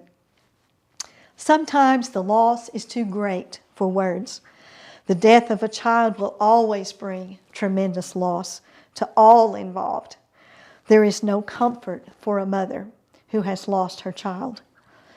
Don't feel like you have failed if you don't have words. Your presence is enough. Let your presence speak for you. Maya Angelou said it so well. I've learned that people will forget what you said, people will forget what you did, but people will never forget how you made them feel. Your presence is effective. Fellowship activities are wonderful ways to be effective with officers. Have some fun with them, laugh with them, go get coffee with them, take them to lunch, find some ways to have fellowship with them. If the agency's having an employee picnic, be sure to be there and attend and spend some time with the employees. Offer assistance with setup and cleanup afterward. Always be available. I know we've said that several times today, but that should indicate how important that is. If you decide that it's too cold to respond to a call by your dispatch, you can be sure you're not going to be called again. And that feeling may extend to others besides the officer that's calling for the chaplain. Others on the scene may react in the same way, and chaplain calls are forever affected by it. Although they are reluctant for help, officers are grateful when you show up to help that family member, that's in the hospital, to be with that family member that's lost a loved one, to be there for a wedding, sometimes even to do a wedding, when a baby's born, for that promotion ceremony, or any other opportunity to show them that you care about them. In times of crisis, the chaplain may become the minister to that officer. When a family member dies and an officer doesn't have a minister to conduct the funeral, he may call the chaplain to do that for him. Or when an officer gets married and doesn't have a minister to perform the ceremony, the chaplain comes to mind. The officer may ask that chaplain to do the wedding ceremony for him. I have a chaplain who's performed over 30 marriage ceremonies for officers and family members here in our department. Your being there to them, for them, and with them is effective. You don't want to show up only when you're called. Attend roll calls. Just show up at a roll call. It sends a great message that you care about them. You might be asked to read scripture or to have a prayer at the roll call, so be ready that they may ask that. Do ride-alongs to get to know the officers and to let them know you. The chaplain has to spend time with officers to be effective. They have to build relationships by being with them. your visibility is effective. Now remember these attributes of a good chaplain and always strive for these attributes as a chaplain. One is availability, responding at any time, day or night, when needed. Responding to all types of situations. Responding to all ranks, civilians, and families. Responding to personal needs as well as professional needs. Credibility, living the principles of one's faith, not preaching, not proselytizing, not evangelizing. Refraining from off-color language or jokes without condemning. Being an example of the faith of the chaplain and honoring your commitments. Credibility, genuineness, sincere and caring interest in officers and their families. Serving out of a sense of calling to serve officers and their families. Being who you say you are. Officers can pick up on that and they know the genuine person. Trustworthiness. Maintain trust of officers and employees and families. Keep the commitments that you've made. Acceptance.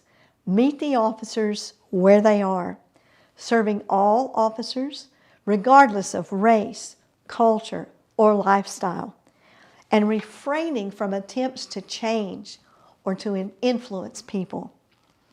Caring for officers and their families, being there for the big needs and the small needs. Illness, death, birth of a child, life events like graduations, new homes, promotion ceremonies. A reputation for confidentiality, keeping all communication confidential except that prohibited by law, knowing those communications that cannot be kept confidential, building trust with officers, employees, and families, and providing trustworthiness. We have to be able to be trusted by officers. These attributes are effective and necessary for all chaplains. These are the attributes that are needed to build your chaplain program. Are you an asset to your agency? If there were no longer any chaplains in your agency, would you be missed? Think about that question for a moment and ask yourself, if there were no longer any chaplains in my agency, would they be missed? What makes a chaplain an asset to his or her agency? It's responding to all requests and calls for service. It's consistently following agency protocol and giving your best effort. It's providing friendship and a listening ear to officers, to civilians, and families. It does relieve stress. Providing support and encouragement to all agency personnel. Providing family support during illnesses, deaths, family crises. You may only be there for support. Chaplains are often asked to conduct services, funerals, and sometimes even for retired officers. Provide agency support during line of duty death or injury. You're going to be needed a lot in those situations. Assisting with memorial services or other events. Genuine caring and support 24 hours a day, 7 days a week, 365 days a year. An additional agency benefit. Agencies offer employee assistance programs. They offer peer support. Offering their chaplains is an additional benefit of your agency. You provide assistance to the community in crisis, death notifications, and death scenes. We think of that as assisting the community, but that's also assisting the officers. When you work alongside officers to help families, to assist victims, that frees the officers up for the police work. And while the chaplain cares for the family, this helps the officers as well, as you're taking care of the family and they're able to do the police work. You assist officers and help bring calm to a situation. Many times I've heard that chaplains bring calm when they come to a situation. We need to always be available and to always keep things confidential. Now, these are attributes that money cannot buy.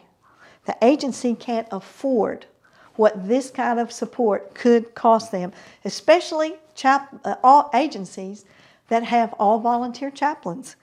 The cost would be prohibitive of having a chaplain program. Think about the value of your chaplain program. Sometimes administrative personnel have to put things in dollars and cents to see the value. Consider what the services of the chaplain would cost the agency, and you begin to see the monetary value of the chaplain program. Today, more than ever, our officers need chaplains. Right now, they see few friends outside of their agency. You are part of that agency. They consider you part of the family. Our officers need your friendship. They need your support, and they need your encouragement. The opportunity is great, and the time is now. Our agencies need us to build strong chaplain programs to give support and encouragement to their personnel, to their families, to their community in the crisis times come. Teddy Roosevelt said, "Do what you can, where you are, with what you have." And these are great words for us today. Do what you can, where you are, with what you have. ICPC cares about you. Our mission is to provide educational opportunities and support to all law enforcement chaplains. ICPC offers excellent training. ICPC offers a network of law enforcement chaplains to extend your chaplaincy all across the world, actually. There are levels of credentialing based on your experience and training offered by ICPC. ICPC offers friendship to all chaplains. Chaplains that understand what you're dealing with. Chaplains that can be an encouragement to you when you need encouragement. And ICPC offers resources for difficult situations or questions that you run up on as a chaplain. I hope this has given you some ideas about growing your chaplain program. There's always room to grow and improve. Remember a quote from Tony Robbins: "If you do what you've always done, you'll get what you've always gotten." Think about that. If you do what you've always done, you'll get what you've always gotten. Try some new ideas. Let me know how that works out. Periodically survey your chaplains in your program. Find out how they perceive the operation. Ask them to tell you what they perceive as the strengths and the weaknesses of the program. Allow them to make suggestions for training or activities for your chaplain program. This can be a healthy way of continuing to build your chaplain program. ICPC is a phone call away, and we're always ready and willing to assist whenever we can. I've been a police chaplain for over 22 years. ICPC is family to me. I know I can pick up the phone anytime, day or night, and my fellow chaplains will be there for me. I can call a chaplain in another state to help make a death notification if needed. When actually I have done that more than once, to call chaplain in another state to make a death notification to the family of someone who has died or been killed in Knoxville. The training, the networking, the fellowship, the credentialing have helped me to be the chaplain that I am today. I have 34 volunteer chaplains at the Knoxville Police Department with over 400 officers. It's been an incredible journey to watch our chaplain program grow in its effectiveness and become a valuable asset to the Knoxville Police Department. They tell us that they couldn't do it without us. We're definitely part of the KPD family. They know that their chaplains will respond on a moment's notice and render assistance, whatever they need us to do. I pray God's blessings on each of you as you strive to be the most effective chaplains for your agencies. May your chaplain program grow in numbers, in credibility, in influence, in community, in finances, in training, in effectiveness, and become an invaluable asset to your agency. May you build a phenomenal chaplain program that continually gives support and encouragement to your officers and gives support and assistance to the community in crisis. Please let us know if we can be of help to you. May God bless each of you, your chaplains, your civilians, your families, and your agency. I thank you for joining us today.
Dr. Eric Riddle has served as a chaplain for the Carroll County, Indiana Sheriff's Office for over 24 years and is a full-time pastor. He holds a diplomat credential with the International Conference of Police Chaplains and is an ICPC certified instructor. Dr. Riddle has been married to his wife Donna for 40 years. Please give your attention now to Dr. Eric Riddle as he presents V20-04, Tactical Thinking for Chaplains. Our friends Buddy and Becky were in the market for a new vehicle. So early on a Saturday morning, they took off for the car lot, and they got on the lot and went separate directions. Buddy was looking for a small pickup, something to help him with little household projects, yard work. Becky went toward the sports cars. She wanted something cute and fast. So they spent the whole day, car lot to car lot. Every time it was the same. Buddy looking at pickup trucks and Becky looking for sports cars. At the end of the day, Becky said, okay, I've had it. This is it. My birthday is next week. When I get up in the morning on my birthday, I want to look out the window and I want to see something red that will go from 0 to 200 in our driveway. So Becky's birthday came. She looked out the window and there was nothing on the driveway but a small cardboard box. So she went out, opened up the box, and inside was a bathroom scale. It was red, and it would go from 0 to, well, we haven't heard from Buddy since. Buddy did not make a good decision. But you did. You made a good decision being a part of this video training seminar, and I welcome you to this workshop. In this workshop, my goal is to help you think tactically. Our focus will be when you are in a patrol car with an officer. However, I want to also encourage you, anytime you approach someone or someone approaches you who is unknown to you, think tactically. I learned a little bit about this fairly early in my chaplain ministry. I was doing a ride-along with James Healy, and he had a call for service.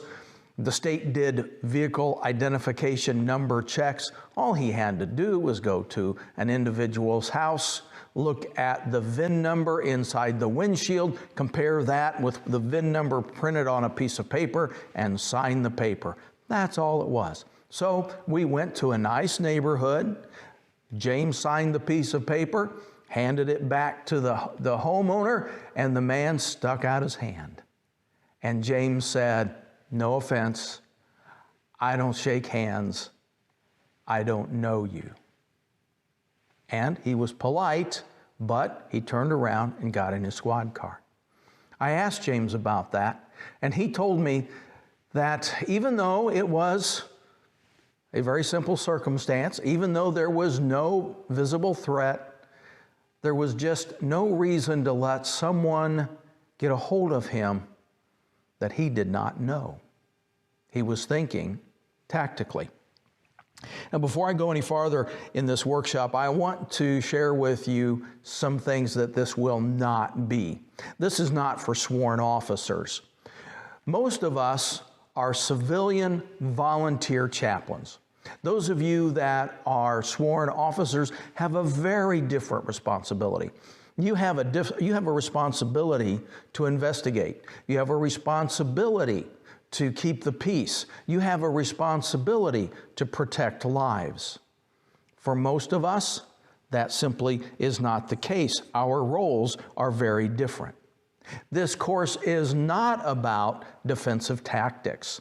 We're not going to talk about judo flips or arm restraints or wrist locks. We're not going to talk about that, and I'm not going to offer tips on how to carry a firearm. And I don't speak as an expert.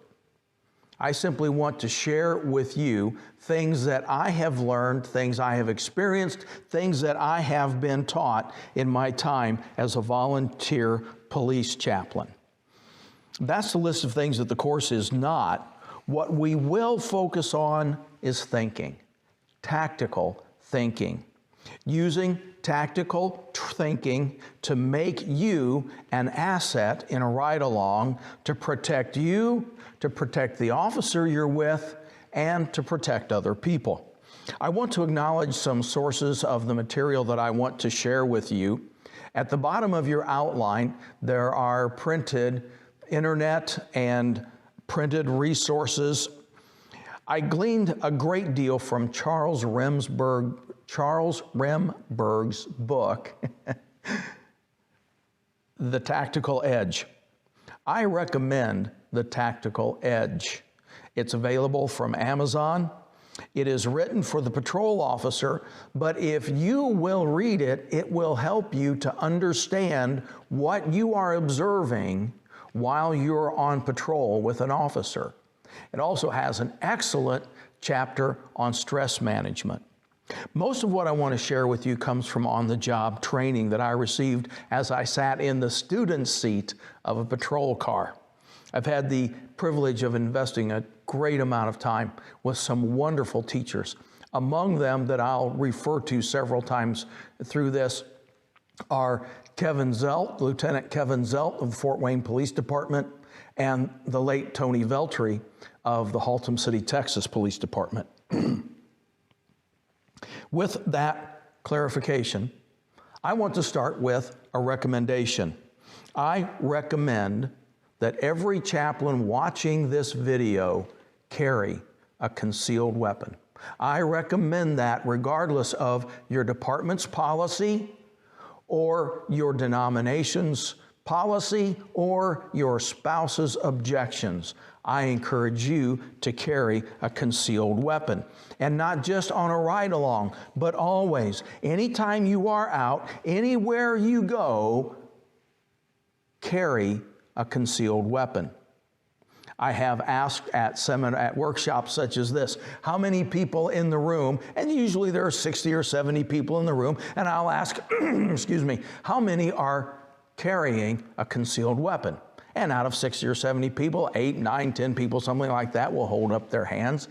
And I'm never really surprised by that, given the group that we are. And yet, I tell them, I wish that number were higher. I wish that number were 100%. Now, have you figured out what the weapon is that I encourage you to carry concealed? Remsburg wrote, "Your mind is the most dangerous weapon you carry." It's concealed, isn't it? No one can see it. It doesn't show up on airport scans. It doesn't print against your clothes. It doesn't clink when you sit down. It comes in many different calibers, but nobody can see it. Concealed. And it is the most effective weapon you carry. Tactical thinking begins with being alert for dangers. Tactical thinking helps us to approach dangerous situations.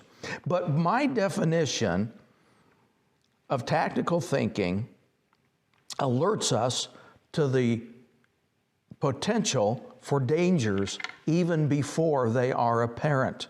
Most of us are thinkers. We're just naturally thinkers. We think while we're driving or when we're walking.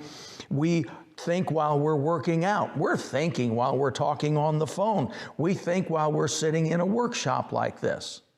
What are we thinking about? Well, we're thinking about next Sunday's sermon. We're thinking about what needs to go in the bulletin. We're trying to think about how to recruit more children's workers. We're trying to figure out how to get out of going to the Stromboski's 50th anniversary party.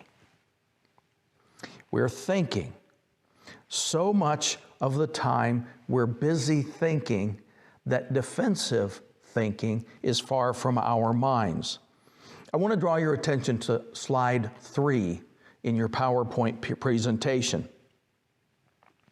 It says, if then thinking.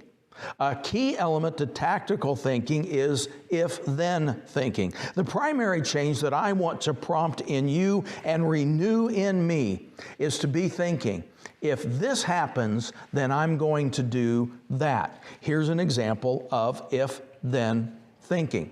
Suppose we were in one of those big conference rooms that ICPC provides in the wonderful hotels where they host their training seminars. And imagine that behind me, there's a door. Usually in those ballrooms, there's a door to the back. What is on the other side of that door? Now, very often, if I'm the presenter, I go and look. I want to know what is on the other side of that door.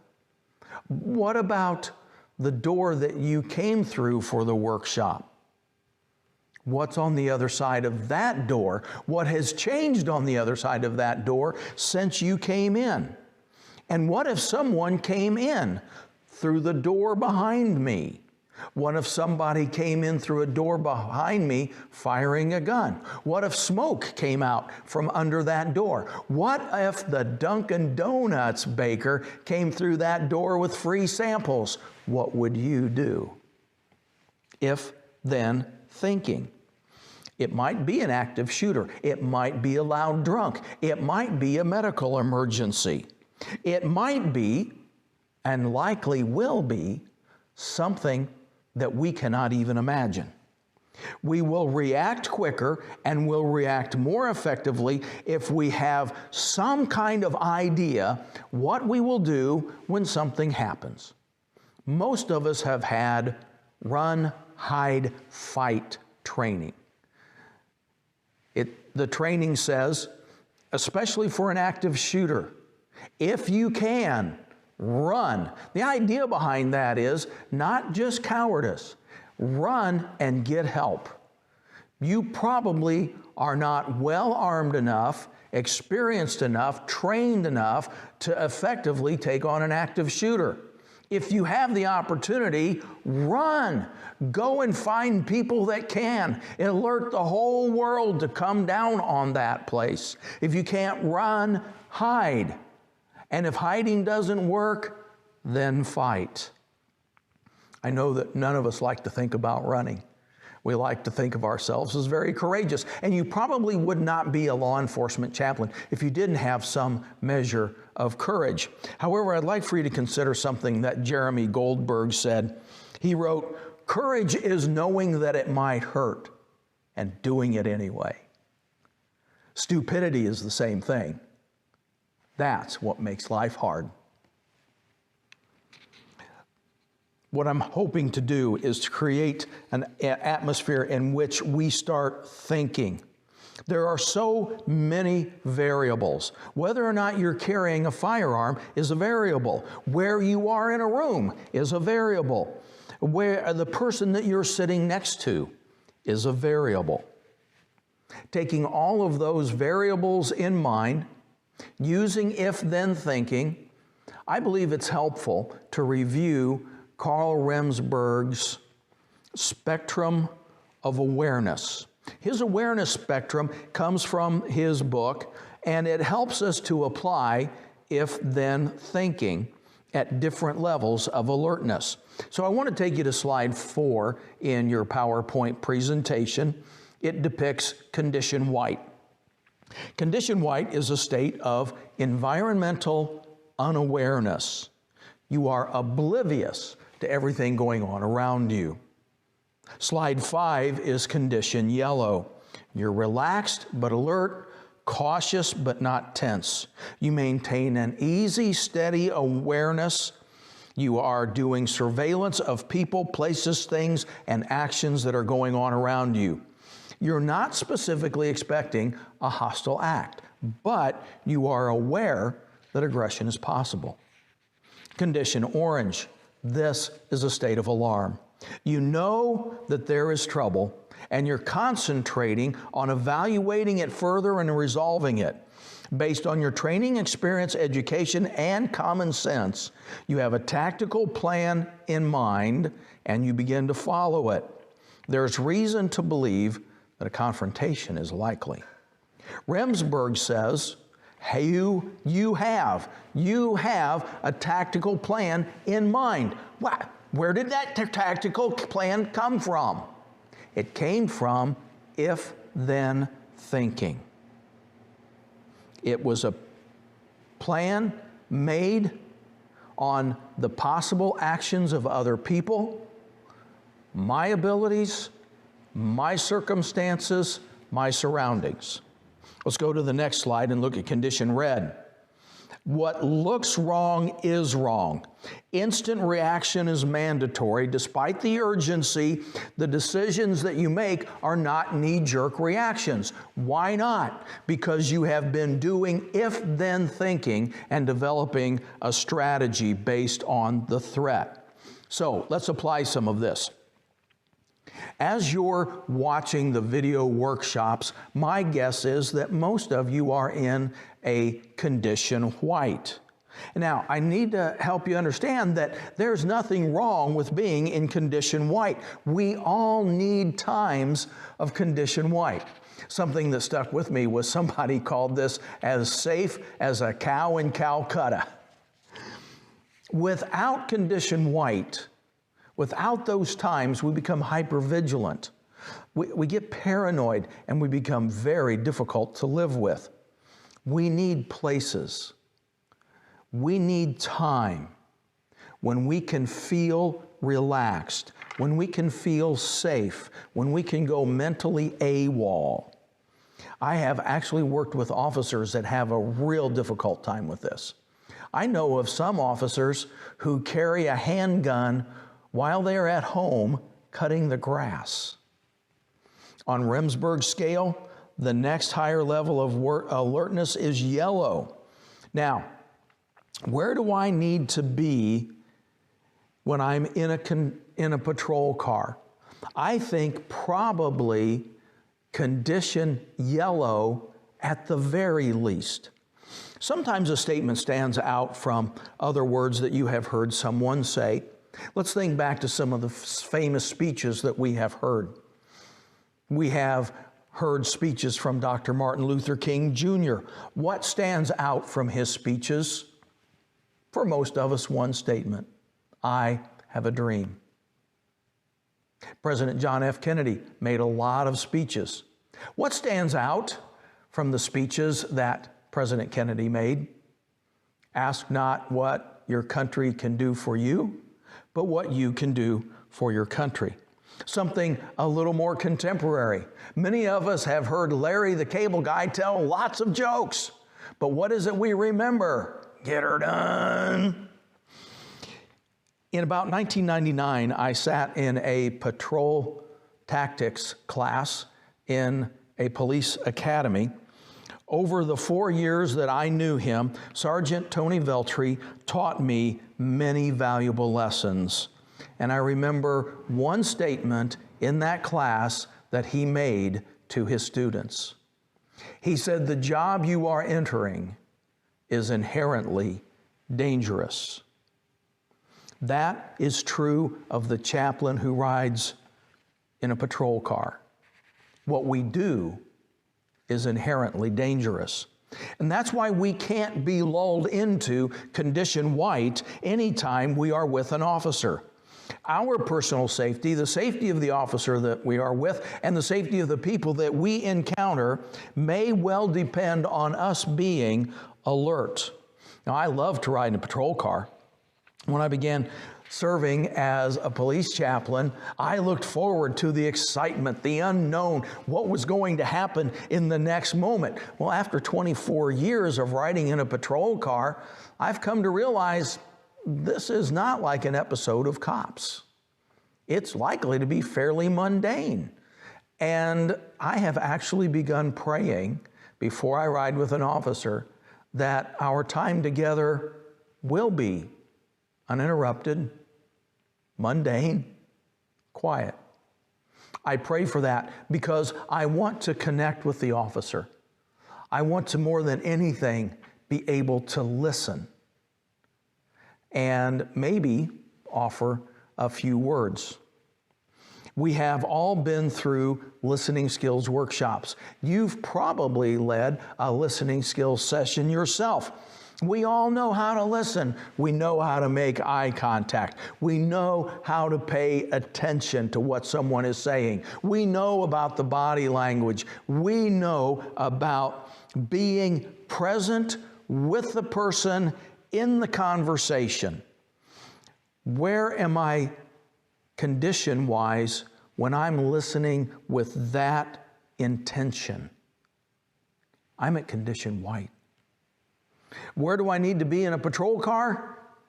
Condition yellow, at the very least. So this means we need to develop a new skill. For some of us, we're going to need to learn to multitask, to be able to listen effectively and yet at the same time be aware of our surroundings. As you move into condition yellow, I want to encourage you to increase your area of alertness to 540 degrees. Now, are you familiar with 540 degrees? It takes a little background in geometry to do this.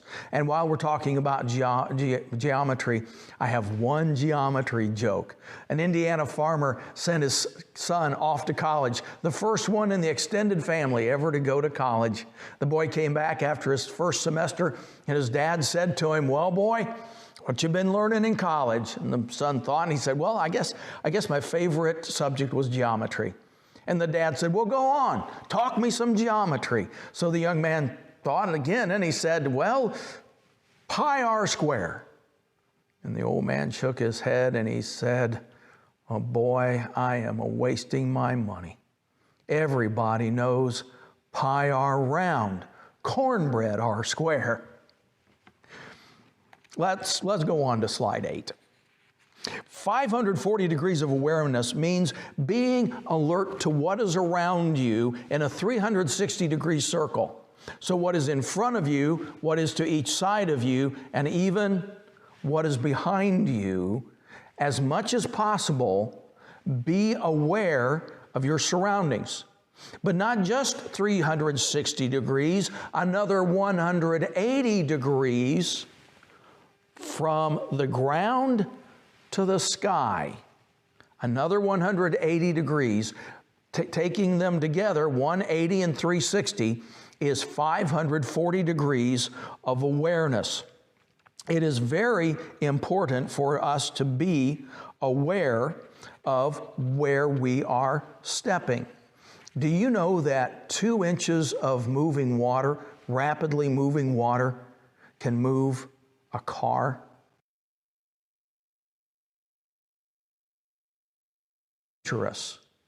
I'm going to come back to the later part of this story in a little while, but on my first death notification that I did as a police chaplain, I had to do it because a young man was at work at a factory. Someone outside the factory was backing up with a backhoe. The big tall part of the backhoe got into an electric line and set one of the tires on fire. This young man did what he was trained to do. This young man was heroic. He grabbed up a fire extinguisher and started toward the fire. What he did not do was practice 540 degrees of awareness. He stepped into a water puddle that had been electrified as the current went from the power line through the backhoe and into the water. And he was DRT. He was dead right there. Remember, your safety comes first. Dead heroes help no one. Commit yourself to practicing 540 degrees of awareness. Let's go to slide 9. That awareness includes street signs. When you're on patrol with an officer, you must know where you are.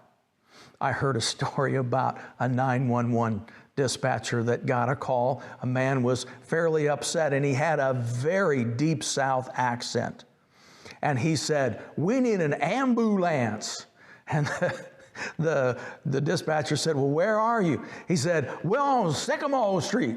And the dispatcher was having so much trouble understanding. She said, will you spell that, please? And he said, well, it's S-I-C-K. No, that ain't right. S-Y-K. No, that ain't right either. I tell you what, I will drag him over to Lee Street, and y'all come get him there. What makes it hard to know where you are when you are in a patrol car? One of the things that makes it hard is constantly changing direction. Patrol officers are trained not to do repetitive routes, but as they're driving, to change their patrol pattern. Very often they're doing this in neighborhoods that we're not familiar with. There is also conversation with the officer. There's radio traffic. There are other distractions. You might, in a situation like that, go from condition yellow to condition red very quickly. If that happens, you need to know how to get people where you are in a hurry.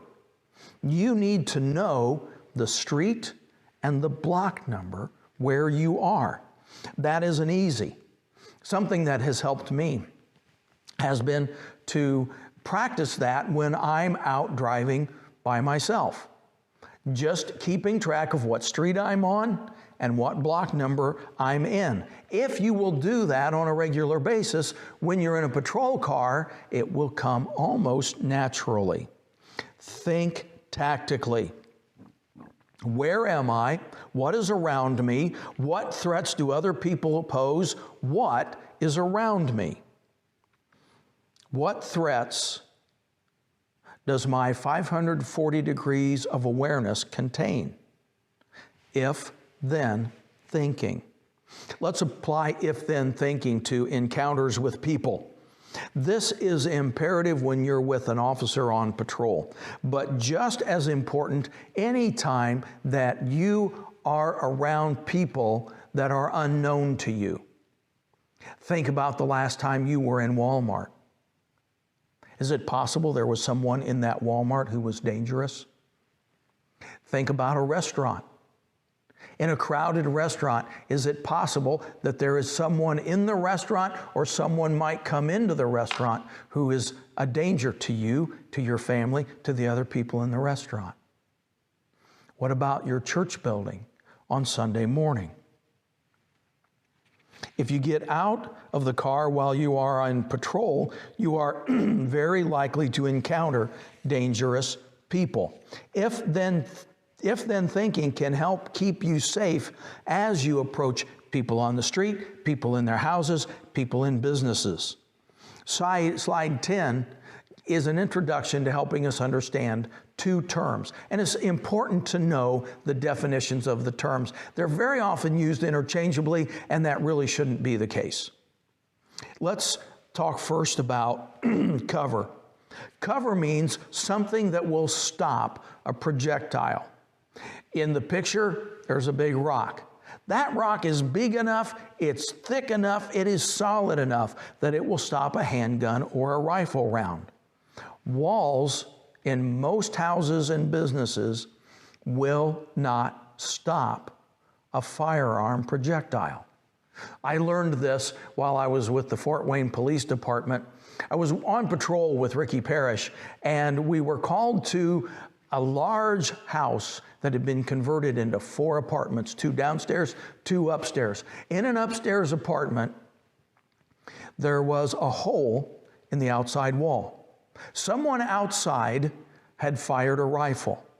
The rifle bullet went through the outside wall, across his living room while he's sitting in his chair watching television, went into the bathroom, through the bathroom wall into the next apartment, through the cabinet in that apartment, across the living room, and into the outside wall.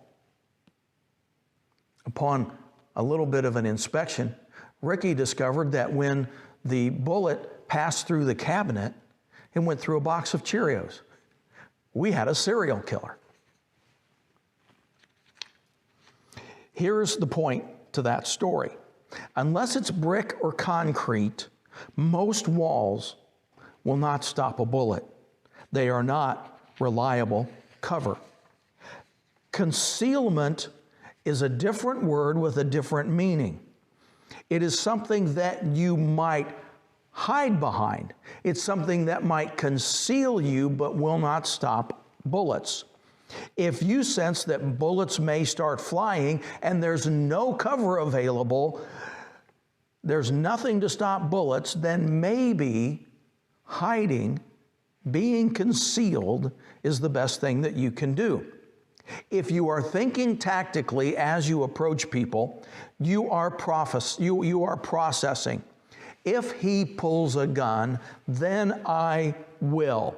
You want to be looking for potential cover, potential concealment, and escape routes anytime you encounter people unknown to you. What are some things that provide good cover? Very often people think a car is good cover. It might conceal you, but don't be misled by Starsky and Hutch. Sheet metal on cars, well, bullets are like a knife through hot butter. They go right through cars. Your best opportunity for cover with a car might be a wheel, even better, an engine block. If a car is all you have, get the engine block between you and the gun. My if-then thinking has also helped me identify possible escape routes. It's helped me identify cover. It's helped me identify concealment. Now I want to focus on the people that we might encounter. Let's go to slide 14 for that. When you are with an officer on patrol, you are likely to encounter people on the street. Somebody may flag an officer down. The officer may stop, get out, and talk to someone. You may have a call for service where you go into someone's home, business, or talk to them on the street. When you step out of a car with an officer, where should your threat level assessment be? Should you be in condition white, condition yellow, orange, or red? Well, the first thing that you do when you step out of a vehicle is you want to do a 540-degree assessment. What are we looking for? We're looking for people, we're looking for weapons, we're looking for hiding places. All of these determine our awareness condition. Based on your 540-degree assessment, you want to find a tactical position for yourself. Remember, tactical thinking. Not a position where you can draw attention to yourself. Not in a position where you make sure everybody sees your fancy shoes. Not in a position where you can butt in and join the conversation. A tactical position.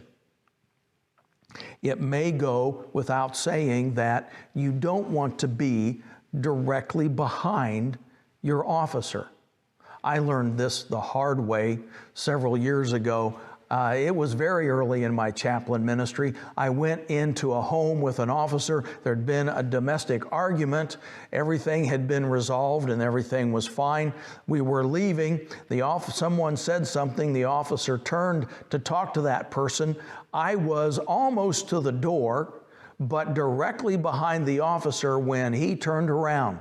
Just as he did, two teenage boys decided they were going to fight right in the middle of the living room.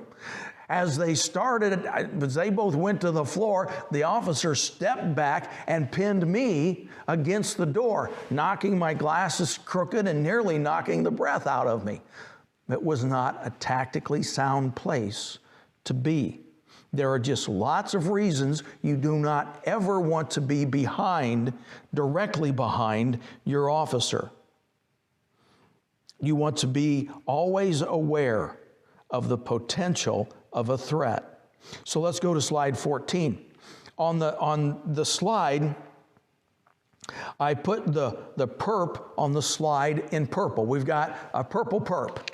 I put the officer in blue because that's a fairly universal color for law enforcement, and I made the chaplain orange. I might have made him yellow, but yellow on the white background didn't show up very well, and we ought to always be, when we're with an officer, at condition yellow, edging up toward condition orange.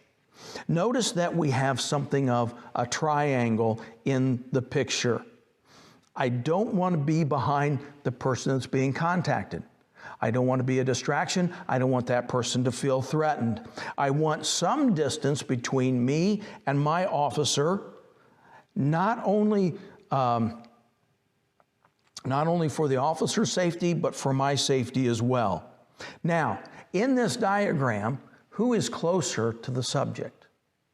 It's the blue officer that is closer.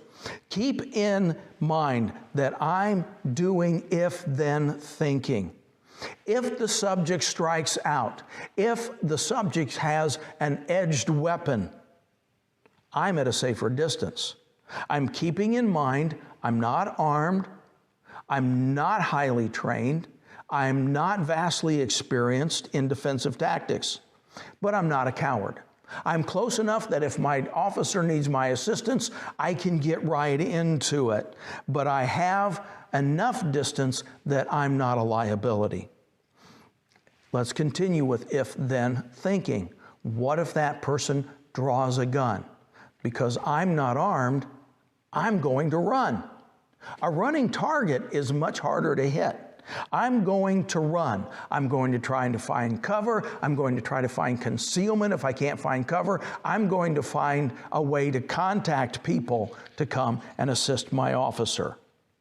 Slide 16 has two officers and a subject. The officers are instinctively going to know to form that triangle that we just talked about. Now, as a chaplain, where am I now in that picture? I'm even farther off to the side.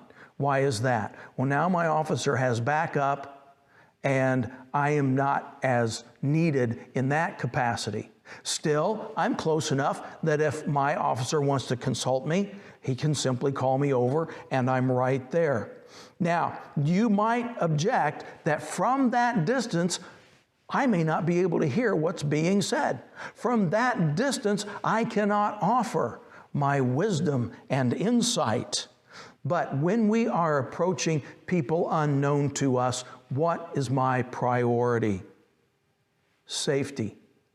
My safety, my officer's safety, and the safety of the people that we encounter. I'm right there, listening, if I can, and watching. Slide 17 takes us into watching and listening.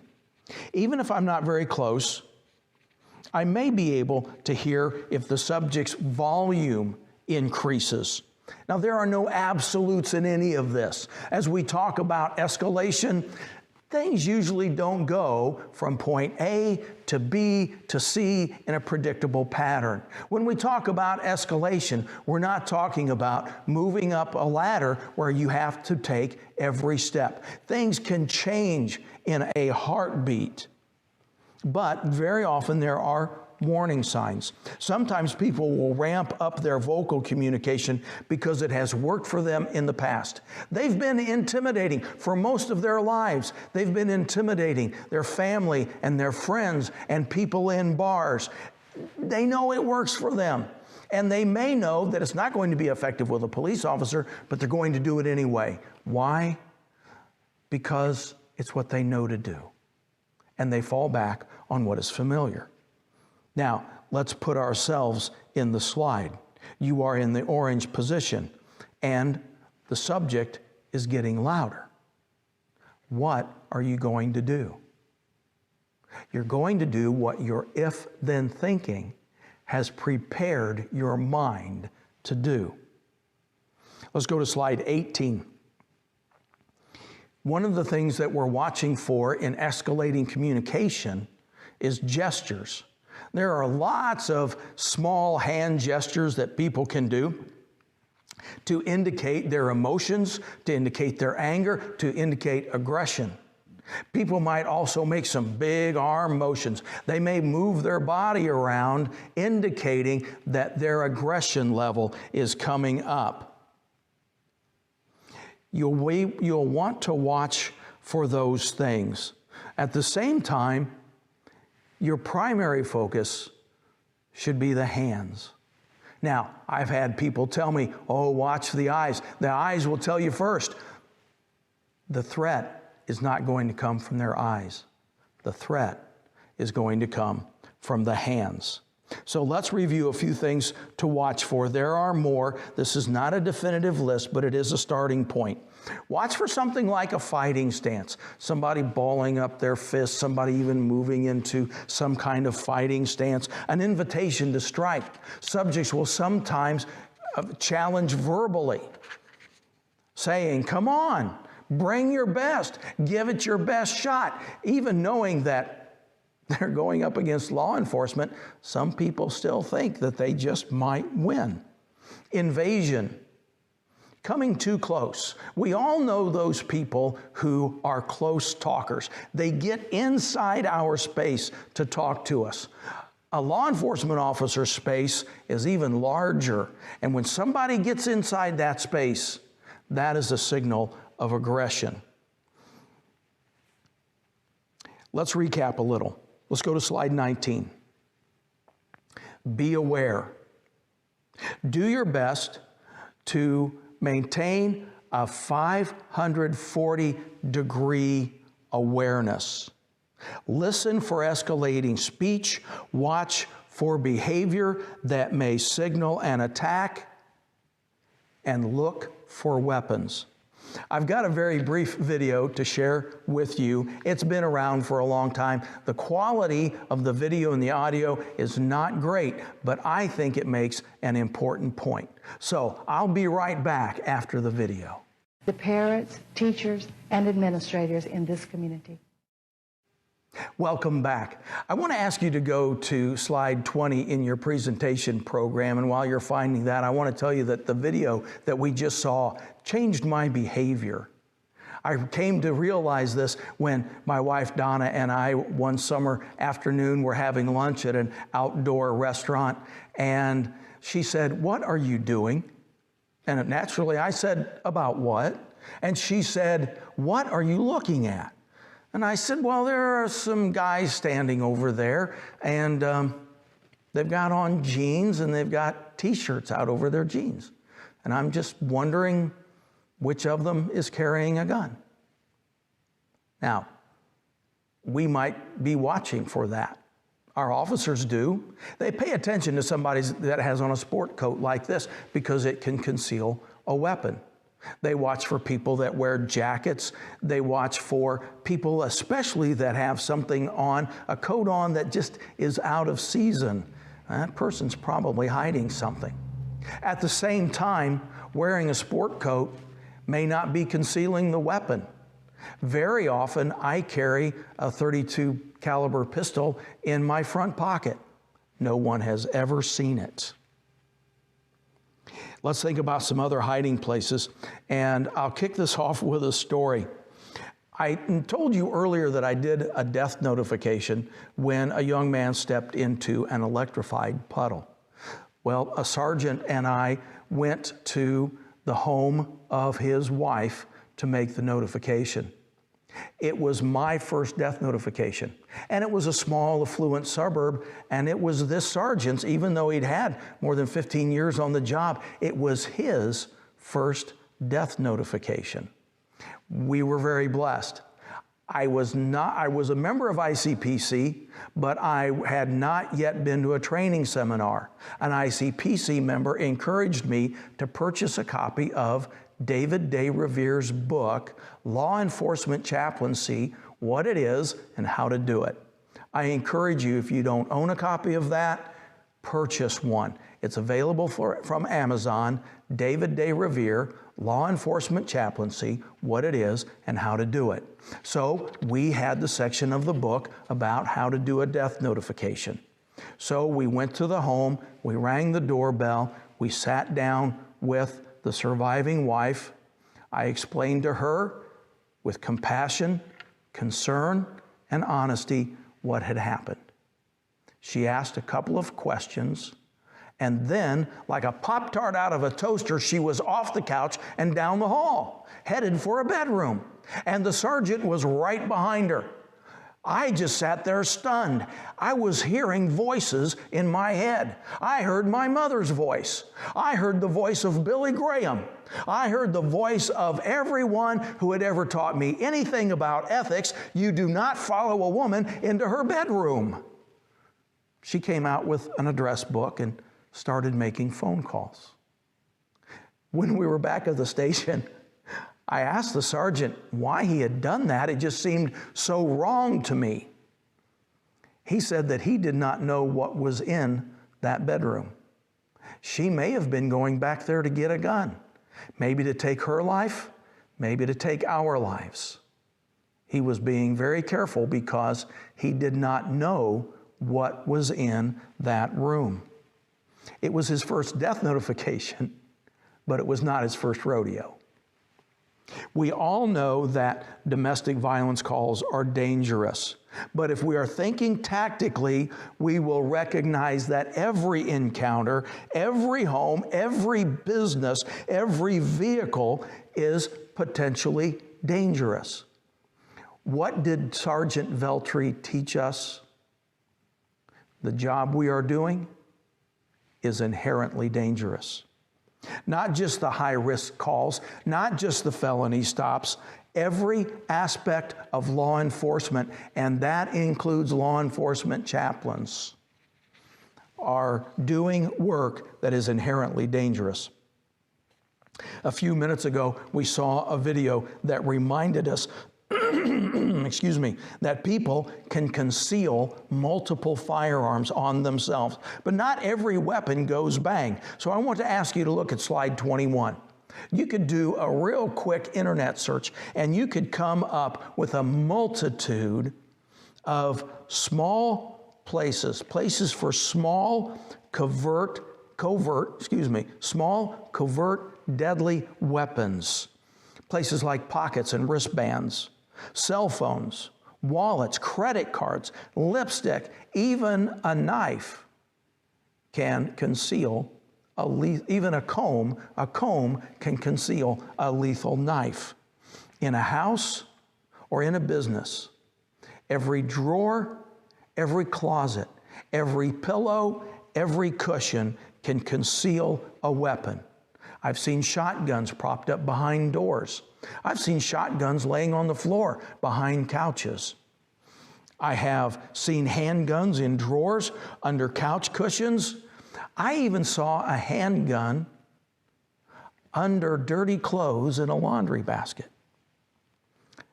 So let's recap. We've introduced the idea of tactical thinking. We've emphasized if-then thinking and 540 degrees of awareness. We've applied those principles to people that we encounter on the street, in homes, in businesses, and we touched on vehicles. And we'll come back to vehicles in a few minutes. Right now, I want to draw your attention to slide 22, and I want to explore tactical thinking for approaching doors. I want to begin by talking about doors in general. On the slide, I have a picture of a nice residential door, and right behind, a commercial door. There's a commercial door there, and I want to ask you to look at that door and tell me which side of the door you're looking at. Are you looking at the inside or the outside of the door?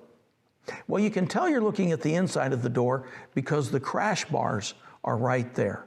The crash bars are always on the inside of the door. Most commercial buildings will have doors that open out, away from the inside. That is a fire code. In the 1930s and 40s, after Prohibition, Coconut Grove was the largest, most popular nightclub in Boston. On November 28, 1942, the Coconut Grove caught fire. It was a disaster. The place was crowded.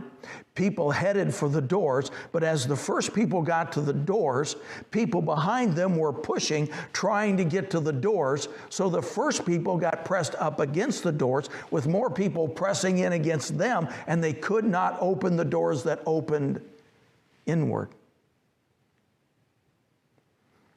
Later in testimony, fire officials said that their investigation revealed that as many as 300 lives might have been saved had the doors opened out.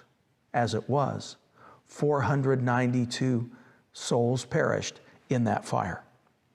There were multiple complications, but the one that relates to our investigation right now is the direction that doors open. So, on most commercial buildings, doors will open out. It's interesting to have the history, but it's more important for us to know that in a business, usually as we approach it, the door is going to come toward us. Let's go to slide number 23. This is the one with the nice residential door. And I've got a residential door behind me. This one is an inside door. The one in the picture is an outside door. Now, looking at that picture or looking at this inside residential door, which way is this door going to open? The knob doesn't give me much of a clue because there's a knob on both sides of the door. How do I know which way this door is going to open? The hinges. A door always opens toward its hinges. And almost always, a residential door will open out. Why is that? Well, if you put the hinges on the outside of a door, a burglar can very easily remove the pin and just take the door down. It would be that simple. That makes things easier for our tactical officers. If they're going to deliver or if they're going to execute a warrant and they want to enter a residence, they don't have to be pulling a door toward them. They're just going to smash the door in. I know of one tactical team that has a motto. Their motto is, "Don't get up, we'll let ourselves in." Early in my chaplain ministry, I had an officer give me some instruction about approaching doors, specifically residential doors. This was essential for me. This is so different from what we generally do as pastors. In our pastoral role, most of us have experience and we've had pretty good training in how to approach the door of someone's home. Usually we go by appointment. The people inside are expecting us. And so we walk directly up to the door. We follow the sidewalk right up to the door. We ring the doorbell or we tap on the door, and then we take a couple of steps back. We don't want the people inside to think that we're peeking in their windows. We want them to have a little space when they open the door, but we want to be facing the door so that when they look through a window or peep through the peephole, they can see my smiling face and know it's okay to open the door. Usually, when you approach a door of someone from your church, you're going to do that in a condition white. Now, if it's a church board member, all bets are off. You're free to disagree with this, but in those situations, I think you can approach the door in condition white. Where does our level of awareness need to be when we're with a patrol officer and we are approaching a house or a business? How about this? When you're doing a death notification, at what level of awareness are you? I'm guessing that most of us have rung the bell on a nice house to deliver a death notification in condition white. Why do I think that? Because I've done it. I think that because I have been with experienced patrol officers who have done that.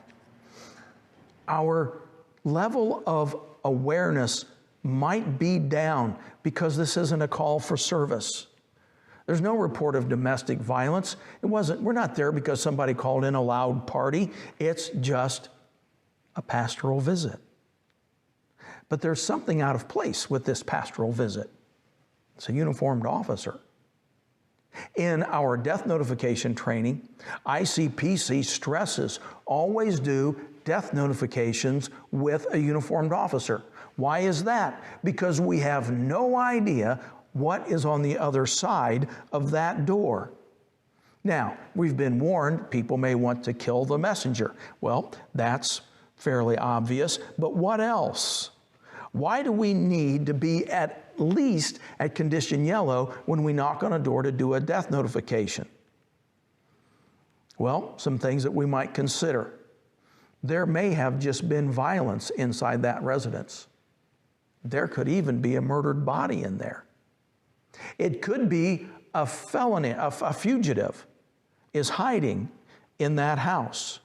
It could be that there are drugs or terrorists inside that house. How do you know? Just because it's a $400,000 house does not mean there is not a meth lab in the garage. For all those reasons, I want to approach that door at least condition yellow when I'm doing a death notification. You're relaxed but alert, cautious but not tense. You maintain an easy 540-degree level of awareness. Be aware of second and third story windows. Be aware of neighboring houses, vehicles, bushes. Be aware of everything. Cautious officers will very often approach a door not straight on, but from an angle. They try to peek into windows. Now, they do that because peeking in windows is part of their job description. I'm not a sworn officer. If there's not a threat, if there's not a known threat, I don't want to peek in somebody's windows. And if there is a known threat, I want to be dropped off at the 7-Eleven where I can have a cappuccino. As you approach the house, listen. Watch for movement at the windows, but my first concern is that door. And it's a good practice to stand outside the door and just listen for maybe 10, maybe even 30 seconds. It might reveal something that's going on the other side of that door. I need to go to the door. I need to ring the bell. Now what? Well, tactical thinking tells me to be alert and employ if-then thinking. And there are almost limitless variables. There are storm doors and porch steps. There are bushes and windows. There are side doors and back doors. Lots of variables. Banging on a stranger's door is inherently dangerous. I can't eliminate every possible threat. At the same time, I can limit my exposure. I looked on the internet and found a picture of a house that really makes me uncomfortable. I want to invite you to go to slide number 24. Now, my first concern is the door, but I have to be aware of windows. I don't want to stand in front of a window if I can help it. But the house in the picture has big windows on both sides, excuse me, of the door. And it's got a railing around the porch that's going to make my escape route a little bit difficult. The bushes around this one are not a concern. However, I once bought a house that had a 6-foot tall bush right outside the front door. Within a few days after closing on that house, that bush was gone. A bush, a tall bush, even a 4-foot tall bush can be an excellent hiding place. On this one, there's no place outside for me to take cover or concealment while I'm completing the task that's assigned to me. So I'm going to be at condition yellow. I'm going to think tactically, and I'm going to explore all of my if then options. Let's go back to the door. Where do you want to be when that door opens? Well, that depends on how the door opens. Now, we're back to the hardware. We're back to the handle and the hinges. So I look at the door. I know that the door is going to hinge here. I know that it's going to open here. When that door opens, I have a very good view of the interior. Now, if there's a police officer addressing a door, he or she probably wants to be right here. This gives the officer a very good vantage point about what is happening inside that door. They can see very well, and if there's a threat, they can assess it. Oh, thank you, Enid. That was very thoughtful of you. It might not always be a threat, but I'm unarmed. I'm not well trained in defensive tactics. I don't have a great deal of experience with this. Is this where I want to be? Probably not. I probably want to be on this side of the door, where when it opens, the person on the inside doesn't have a clear view of me. The person on the inside is going to have a difficult time aiming a weapon at me. I'm probably a little safer on the hinge side of the door when it opens. Remember that if you are in the line of fire, we're not going to be taken by surprise. Our if-then thinking has us prepared, and we're going to be ready to run. Let's go back to slide 26. If you are not doing a death notification, if you're with an officer responding to a call, where do you want to be as you approach that house? Remember this: dead heroes help no one. I know you want to help. That's why you became a pastor. That's why you became a law enforcement chaplain. You want to help those poor, distraught souls that are on the other side of that door. If you're at the corner of the house, you might not hear everything that is said, but you are in a much safer tactical position. And you have the added benefit of being able to see at least one side of the house. Threats very often come from areas that we cannot see. So if you can see an additional side of the house, you are a tactical benefit to you and to your officer. So let's go to slide 27 for a summary. There are so many rules, there are so many variables that there are no hard and fast rules to follow. The best that I can do is think tactically. Stay at least condition yellow, maintain 540 degrees of awareness, and practice if-then thinking. Let's take those principles now to traffic stops. I'll take you to slide number 28. Every traffic stop has the potential of lethal danger. I suggest that on every traffic stop, you ramp up to at least condition orange, even for the most routine stop. Your very good officers will do this. I want to digress just a little bit to tell a story about how cautious our officers can be. Several years ago, I was riding with a young officer named Ron. We were sitting in an intersection watching traffic go by. It was a small town, and he said, "That's my mom."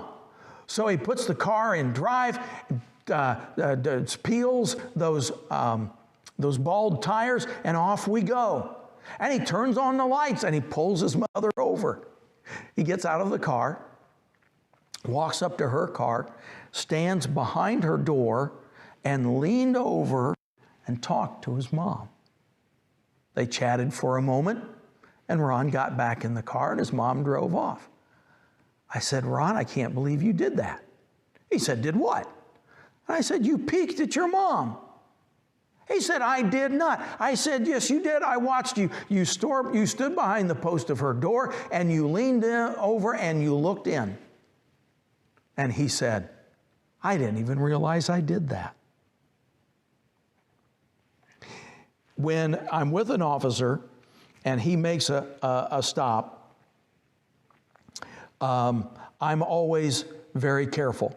Your best officers know that every traffic stop is potentially dangerous. Several years ago, through an ICPC annual training seminar, I had the opportunity to participate in the STOPS program, STOPS. It is a program that is designed for patrol officers to keep them safe and for them to be effective in traffic stops. It was a very helpful course.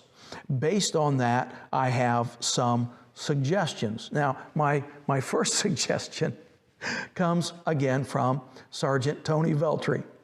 I was riding with Sergeant Veltri and I was developing some training for a ride-along workshop that I was going to present for ICPC. And so I said, have you had a number of riders with you over the years? And he said, oh yeah, I've had a lot of people ride with me. And I said, well, what are the most important things for a rider to know before he or she gets in a patrol car? And the sergeant said, always put a lid on your coffee cup. I said, oh my goodness. Did a rider spill coffee all over your car? And he said, no, it was yesterday. I did it. So let's follow Sergeant Veltri's advice. If you're going to get in a patrol car, cover that cup or bottle. Have that covered. Some other suggestions that we might think of that are a little more tactical.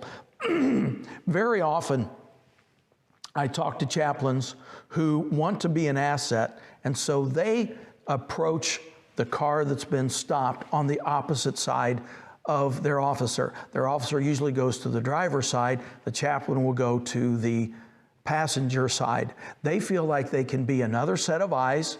They can help identify dangers and assist their officer in that way. I take a different viewpoint on that. I'm not armed.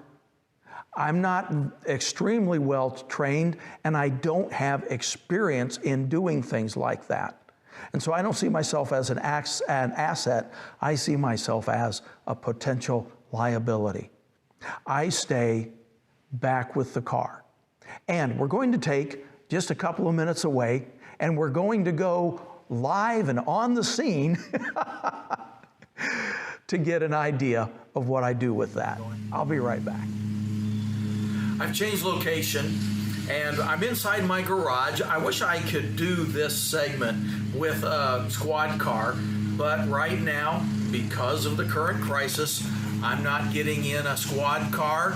I don't want to contaminate a squad car if I've got a virus, and I don't want to pick up a virus from inside a squad car. So we'll just use my car as an example.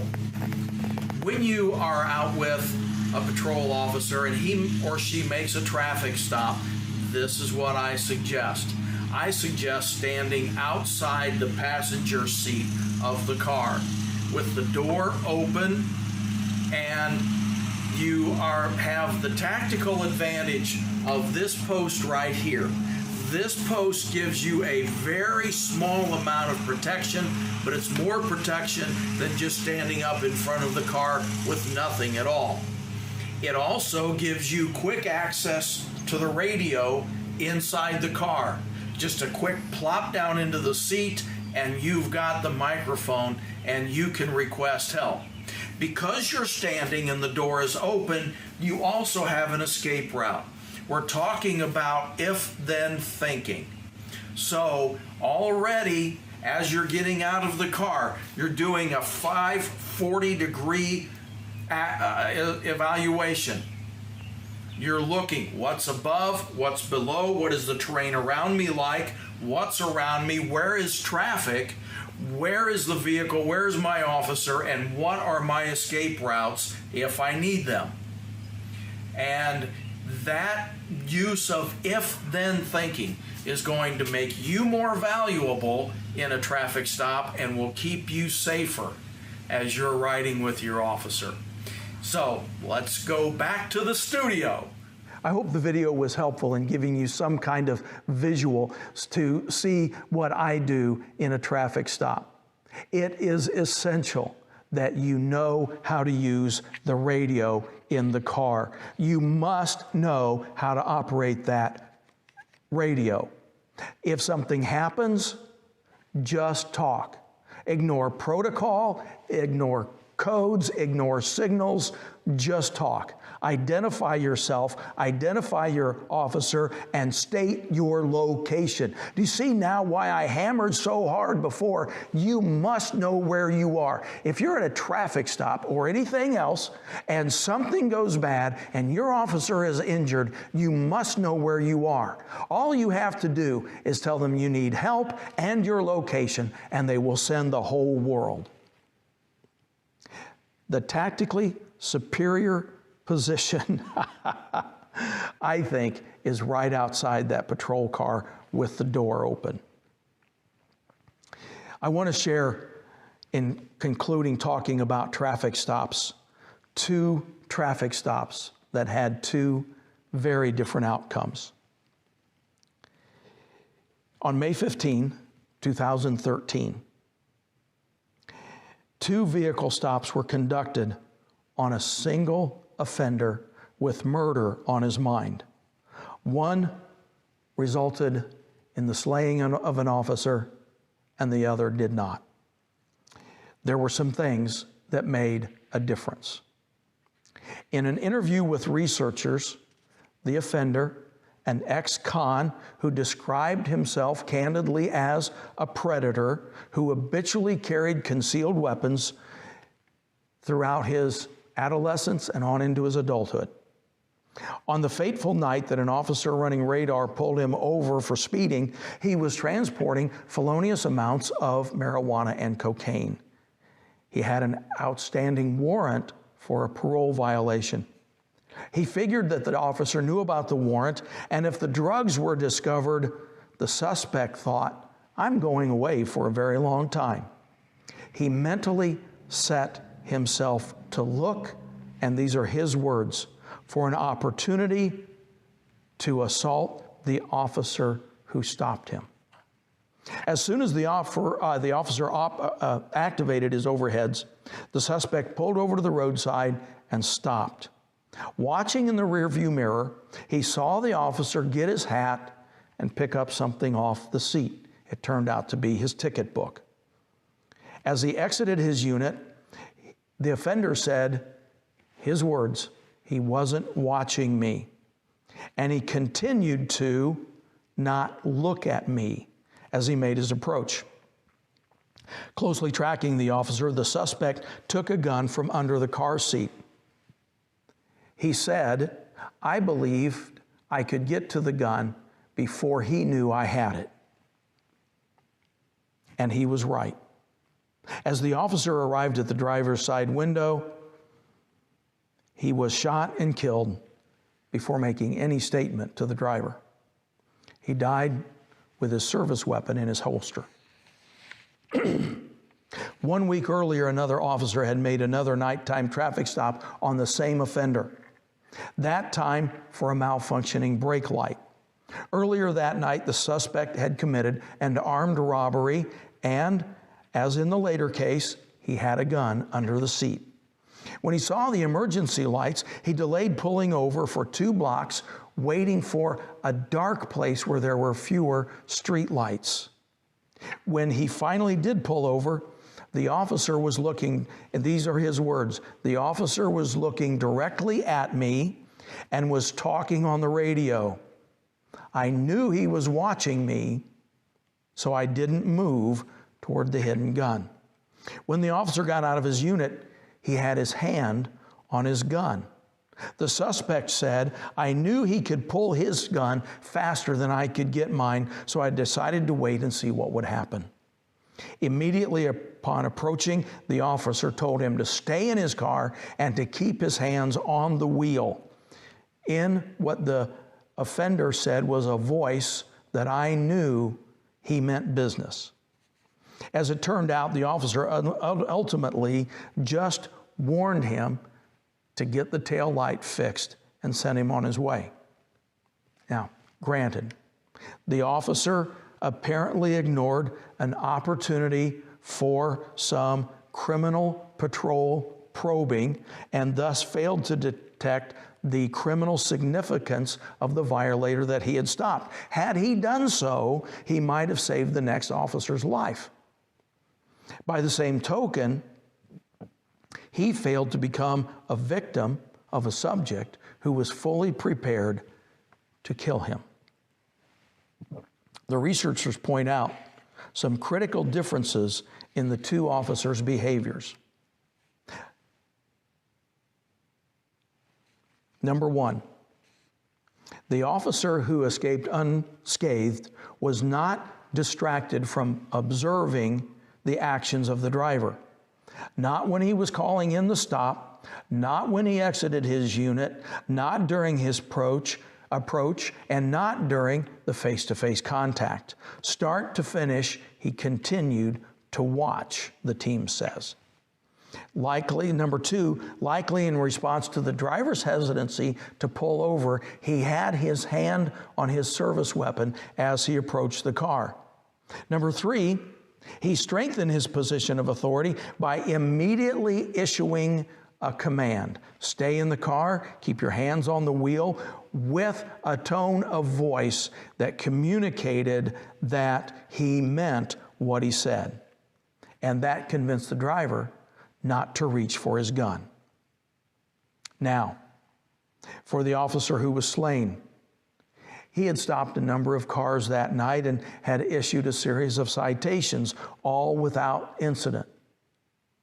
The researchers wonder if just maybe he had been lulled into some complacency, forgetting that every stop has an unknown risk. Number two, the offender told researchers, I was sure I could get away with the officer's murder because he did not look like he was paying attention to what I was doing. Sear that into your memory. He did not look like he was paying attention to what I was doing. The researchers went on to say the balance of power can shift back and forth between the officer and the offender in street encounters. Many officers and offenders have stated that they attend to the behaviors and the statements of each other when they are assessing their next move in the deadly dynamics of life and death encounters. The people you encounter in homes, businesses, and on the street, or on traffic stops, may be planning an attack. Any one of them.